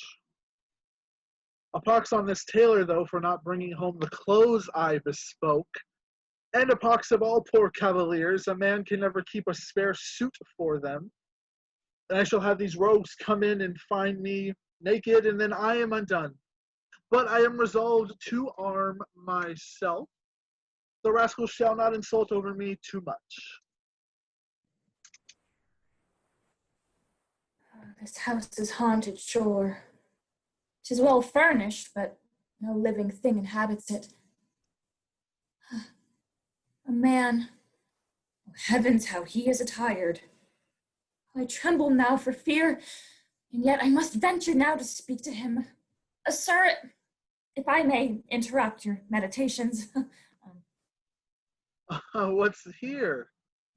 Are my wishes granted? Is this not a she creature? That's Hartlekin's 'tis. What wretched thing art thou? Charitable sir, you've already told yourself what I am. A very wretched maid, forced by a strange, unlucky accident to seek a safety here, and must be ruined if you do not grant it. Ruined? Is there any ruin so inevitable as that which now threatens thee? Alas, what mean you, sir? I must confess your looks have something in them that makes me fear, but I beseech you, sir, as you seem a gentleman, to pity a harmless virgin that takes your house for sanctuary. Dare you be so cruel? Cruel. Yes, I will be revenged on one whore for the sins of another. Come along. Ha ha! What's here to do? As Hartlekin's Fred, I'm glad thou art come to be a witness of my dire revenge. For no goodness I'll warrant her. Now, mistress of mine, what do you think of this? I think he will not. Dares not be so barbarous. There's a countryman of ours robbed of a row of teeth while he was sleeping, which the jilt made him buy again when he waked. You see, lady, how little reason we have to trust you. Stay, sir. I have seen you with Belville, an English cavalier. For his sake, use me kindly. Belville? Why, yes, sweeting, we do know Belville. Sir, if you have any esteem for that Belville, I conjure you to treat me with more gentleness. He'll thank you for the justice. Pray, take this present. A diamond. Why, 'tis a wondrous virtue which lies within this ring. Let her reprieve till we see Belville. That's hard, yet I will grant it.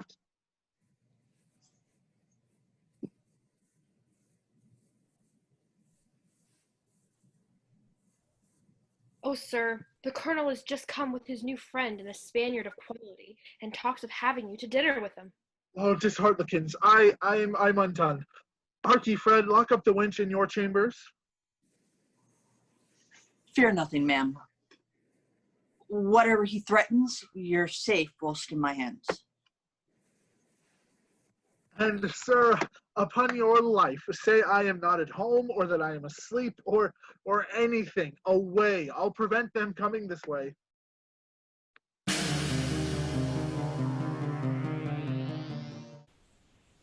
Why, he's dead, sir, without dispute dead. He has not been seen today. Let's break open the door. Hold. Oh, what do you mean, gentlemen? Oh, rogue! Art alive! Oh, prithee, open the door and convince us. Yes, I am alive, gentlemen, but at present a little busy. How? Blunt grown a man of business? Oh, come, open it. Let's see this miracle. No, gentlemen. 'Tis no great business, but I am at my devotion. 'Tis Hartlekin's. Will you not allow a man time to pray? Turned religious? A greater wonder than the first. Therefore, open quickly. We shall unhinge. We shall. This won't do. Why, hark ye, Colonel, to tell the plain truth, I am about a necessary affair of life. I have a wench with me. You apprehend me? The devil's in it if they be so uncivil as to disturb me now. Ow, a wench! Nay, then we must enter and partake. No resistance, unless it be your lady of quality, and then we'll keep our distance. Come, lend more hands to the door. Now heave all together. So, well done, my boys.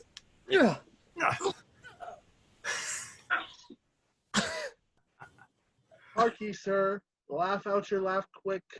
Do you hear? And be gone. I shall spoil your sport else. Harlequin, sir, I shall. Death, how the whore has dressed him.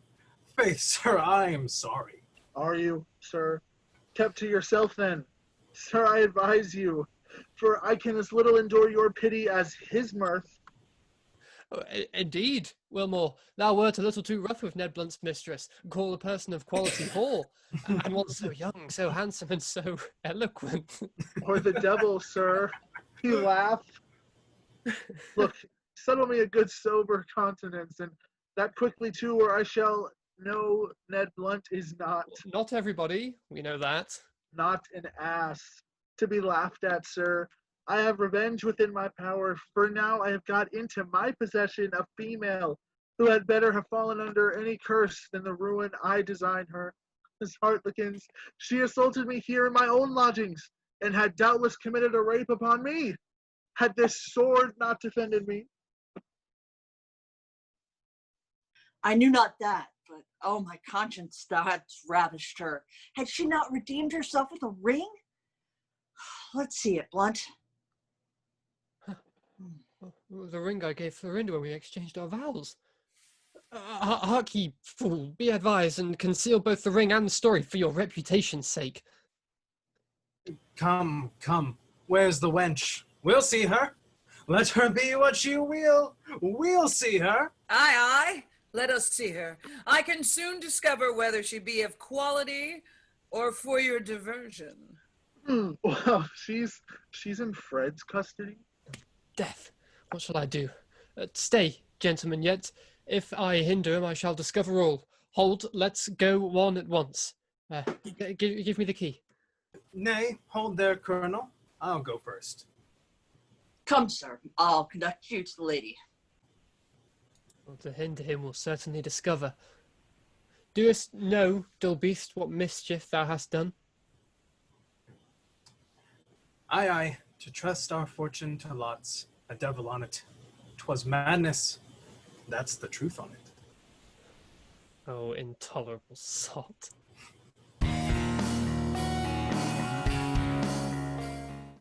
Good heaven, defend me from discovery. Oh, sure she is undiscovered yet, but now I fear there is no way to bring her off. Why, what a pox is not this my woman? The same I followed but now? As if I did not know ye and your business here. Oh, good heavens, I fear he does indeed. Come, pray be kind. I know you meant to be so when you entered here, for these are proper gentlemen.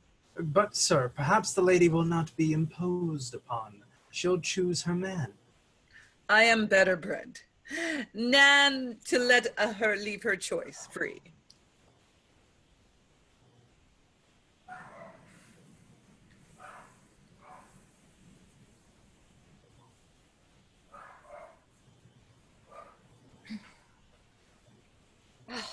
Don Pedro here, there's no avoiding him. Valeria! Oh, then I am undone? Oh! Have I found you, sir? The strangest accident, if I had breath to tell it.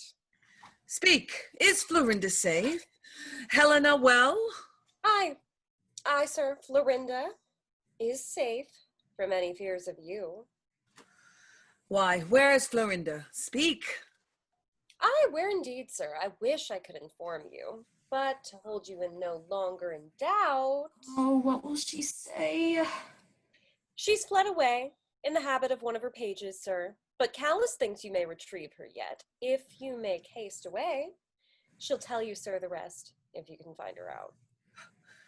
Dishonorable girl. She's undone my aim. Sirs, you see my necessity of leaving you, and I hope you'll pardon it.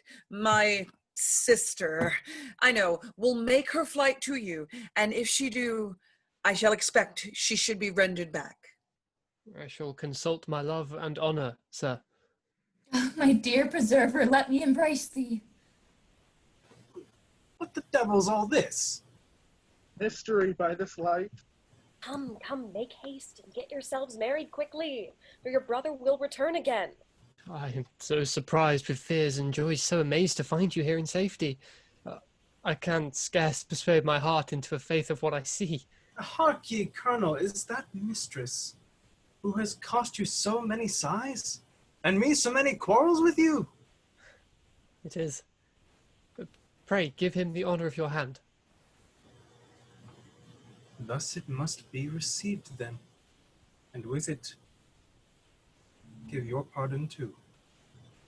A friend to Belville may command me anything. Rogue, run and fetch the father instantly, please.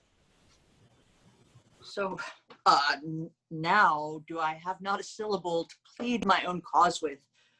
By this hand, madam, shall I never more dare look up with confidence till you're pleased to pardon me. Sir, I'll be reconciled to you on one condition. That you'll follow the example of your friend in marrying a maid that does not hate you, and whose fortune, I believe, will not be unwelcome to you. Madam, I had no inclinations that way. I should obey your kind commands. Who, Fred? Marry? He has so few inclinations for womankind that, had he been possessed of paradise, he might have continued there to this day, if no crime but love could have disinherited him. I do not use to boast of my intrigues. I wish this lady would think me a man modest.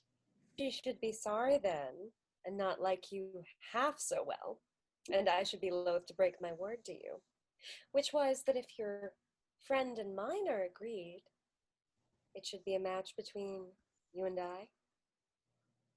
Bear witness, Colonel, 'tis a bargain.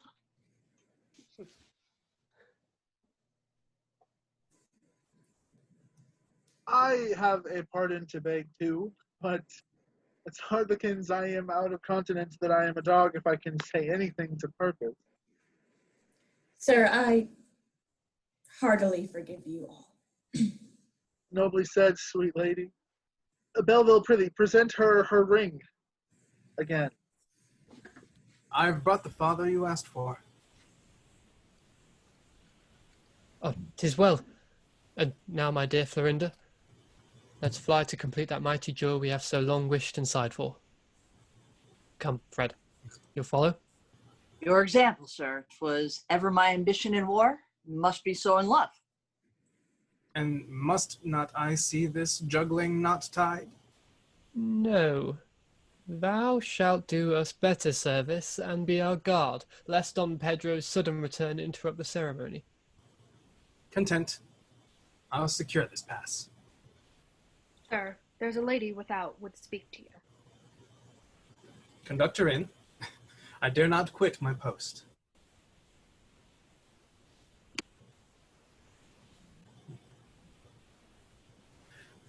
This can be none but my pretty teller. Oh, I see you can follow as well as fly. Come, confess thyself most malicious devil in nature. You think you have done my business with Angellica. Stand off, base villain.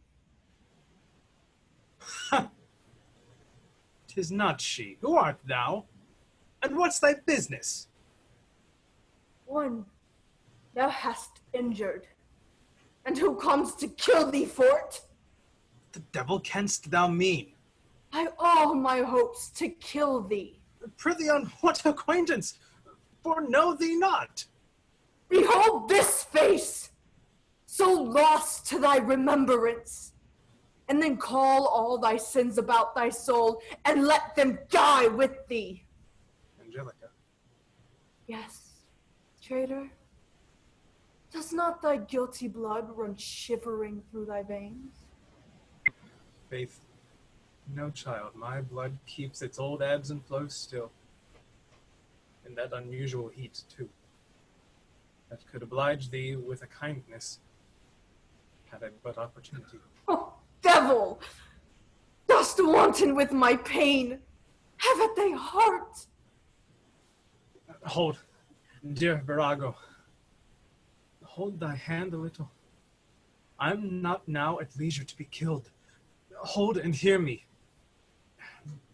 Death, I think she's in earnest. Oh. Take not heed. My coward heart will leave me to his mercy. What have you, sir, to say? But should I hear thee, though I have vowed thy death by all that's sacred? Yet, I would give thee time for penitence. Faith. Child, I thank God I have ever took care to lead a good, sober, hopeful life, and am of a religion that teaches me to believe. I shall depart in peace.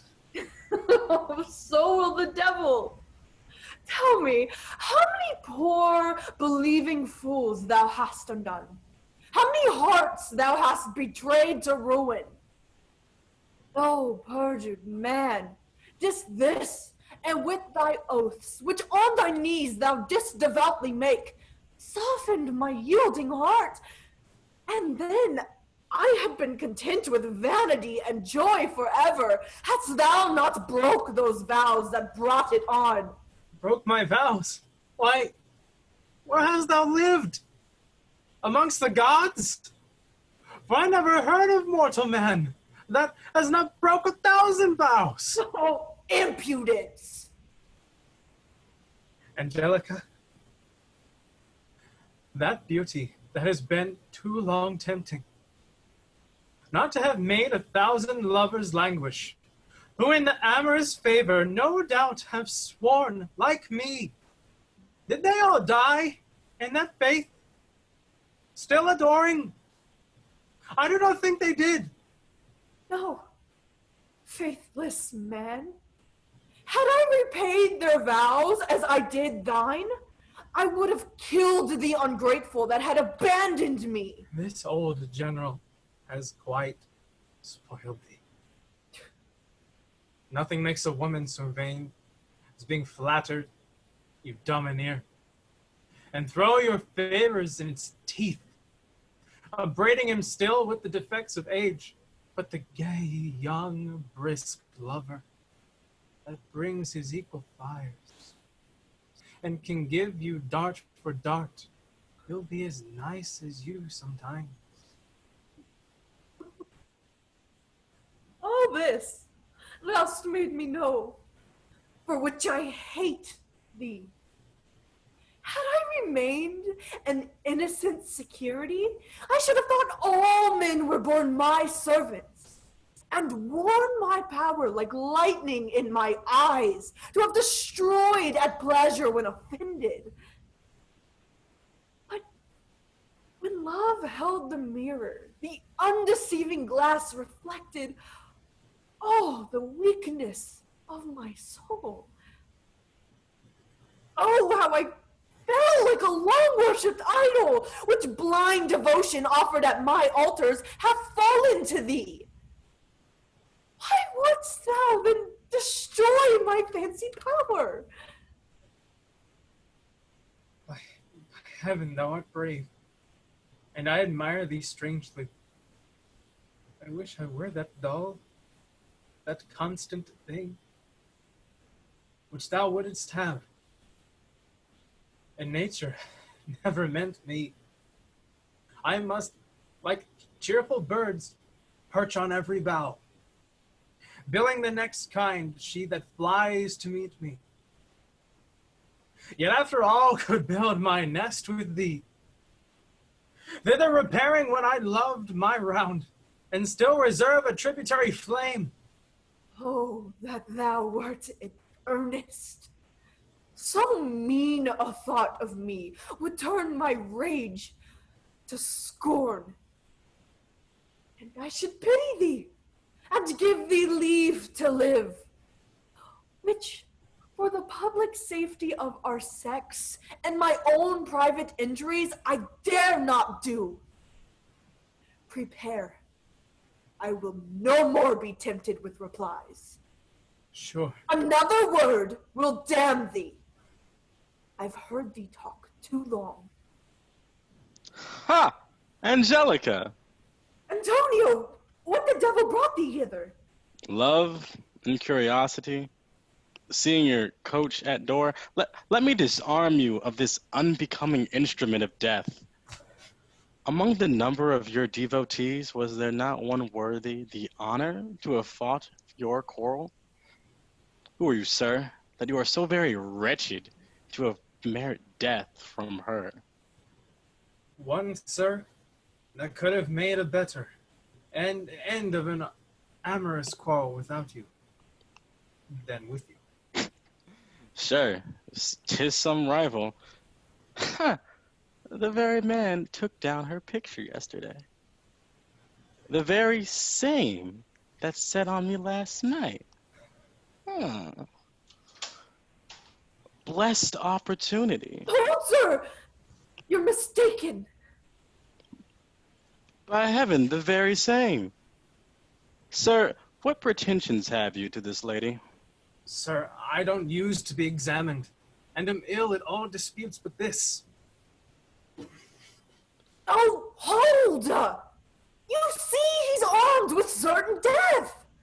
And you, Antonio, I command you hold, by all the passion you've so lately vowed me. What's this? Antonio and Angellica? When I refuse obedience to your will, may you destroy me with your mortal hate. By all that's holy, I adore you so, that even my rival, who is charms enough to make him fall a victim to my jealousy, shall live, nay, and have leave to love on still.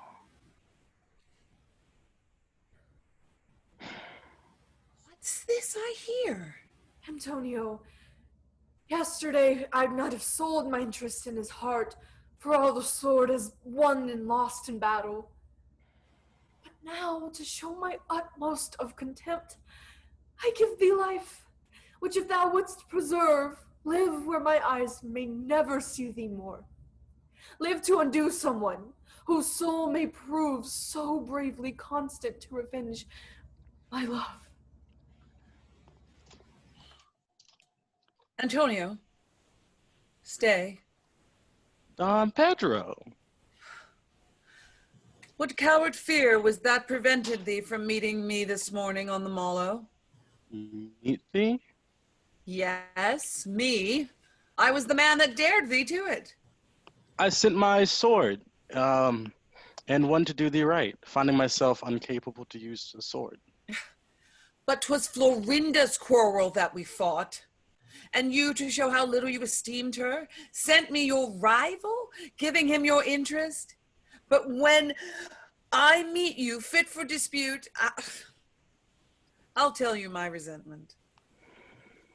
I shall be ready, sir, ere is long to do you reason. If I could find Florinda, now whilst my anger's high, I think I should be kind and give her to Belville in revenge. Faith, sir, I know not what you would do, but I believe the priest within has been so kind. How? My sister married? Dares he do thus? Does he not fear my power? Faith, not at all. If you will go in and thank him for the favor he has done your sister. This rogue's in some new mischief. Pedro returned. Colonel Belville, I hear you've married my sister. You have heard the truth then, sir. Have I so?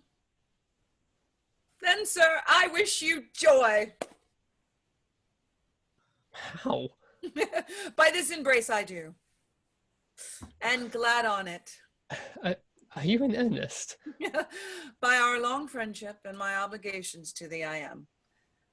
Change I'll give you for reasons for none. Come, lead me into my sister, that she may know I now approve her choice.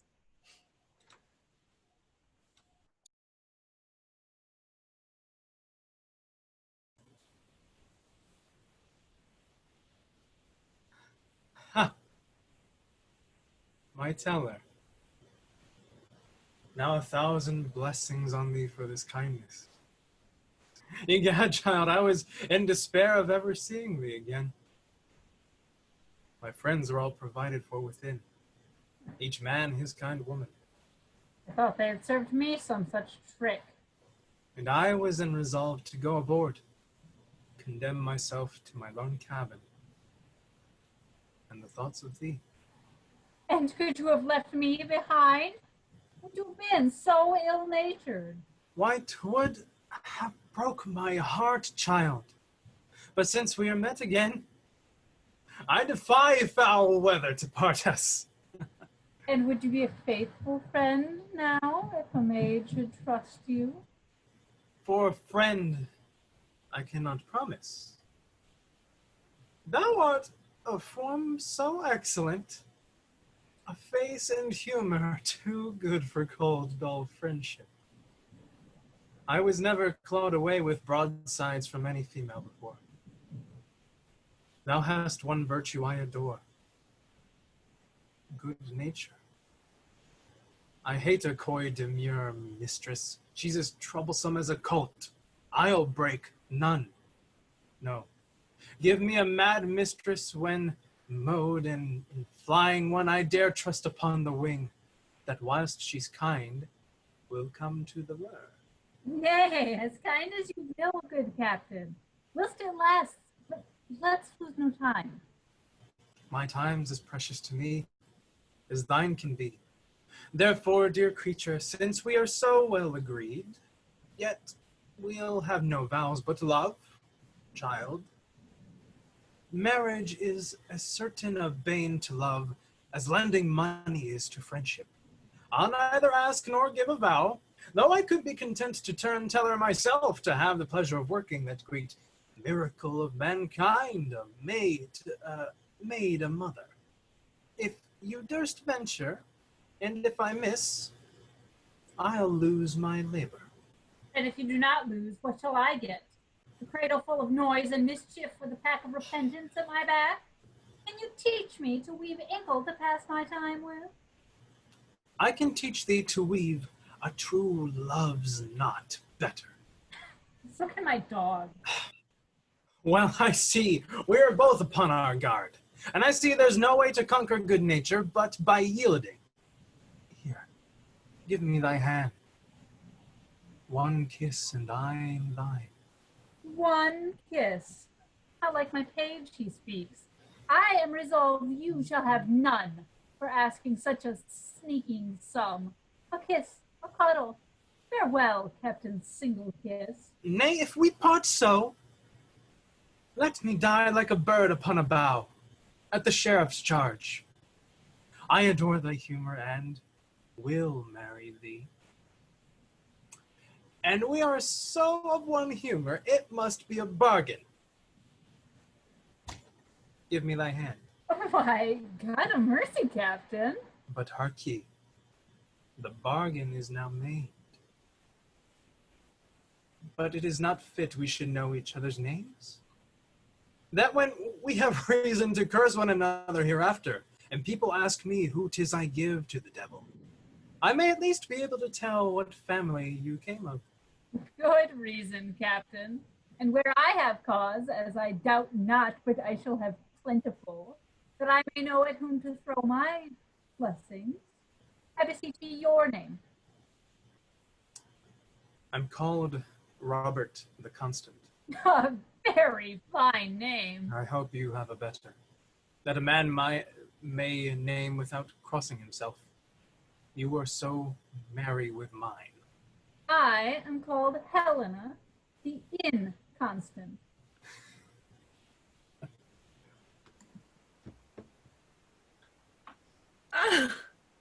Helena? Helena? The very same. My brother. Now, Captain, show your loving courage. Stand to your arms and defend me bravely, or I'm lost forever. What is this I hear? False girl, how came you hither, and what's your business? Speak. I had even good as tell it as you guess it. Faith, brother, my business is the same with all living creatures of my age, to love and be loved. And here's the man. Perfidious maid, hast thou deceived me too? Deceived thyself and heaven? It is time enough to make my peace with that. Be you but kind, let me alone with heaven. Belville, I did not expect this false play from you. Was not enough you'd gain Florinda, which I pardoned, but your lewd friends must be enriched with the spoils of a noble family? Faith, sir, I am as much surprised at this as you can be. Yet, sir, my friends are gentlemen, and ought to be esteemed for their misfortunes, since they have the glory to suffer with the best men and kings. 'Tis true, he's a rover of fortune, yet a prince aboard his little wooden world. What's this to the maintenance of a woman, or her birth and quality? Faith, sir, I can boast of nothing but a sword which does me right where'er I come, and has defended a worse cause than a woman's. And since I loved her before either knew her birth or name, I must pursue my resolution and marry her. And is all your holy intent of becoming a nun debauched into desire of man?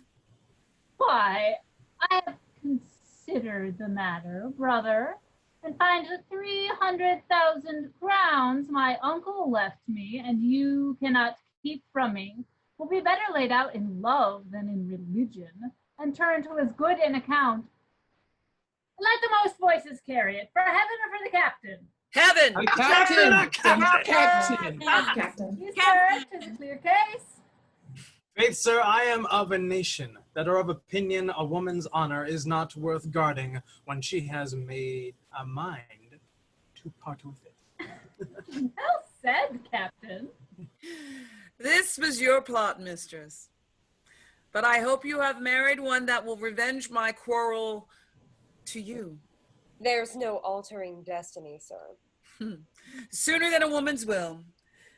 Therefore, I forgive you all, and wish you may get my father's pardon as easily, which I fear.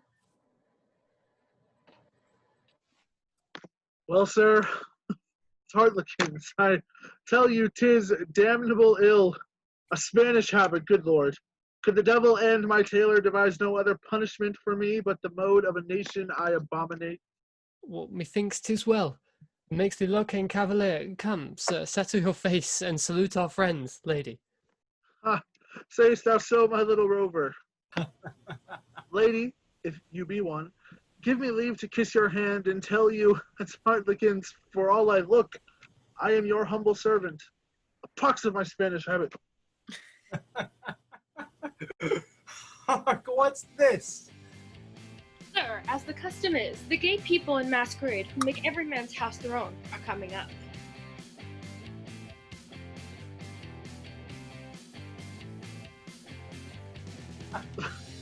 Harlequins, would 'twere lawful to pull off their false faces, that I might see if my doxy were not amongst them. Well, ladies and gentlemen, since you are come, sir, propose you must take a small collation with us. You know trembling at the near approach? No more than you have in an engagement or a tempest. Egad! Thou art a brave girl, and I admire thy love and courage. Lead on. No other dangers they can dread. Who ventures in the storm of the marriage bed?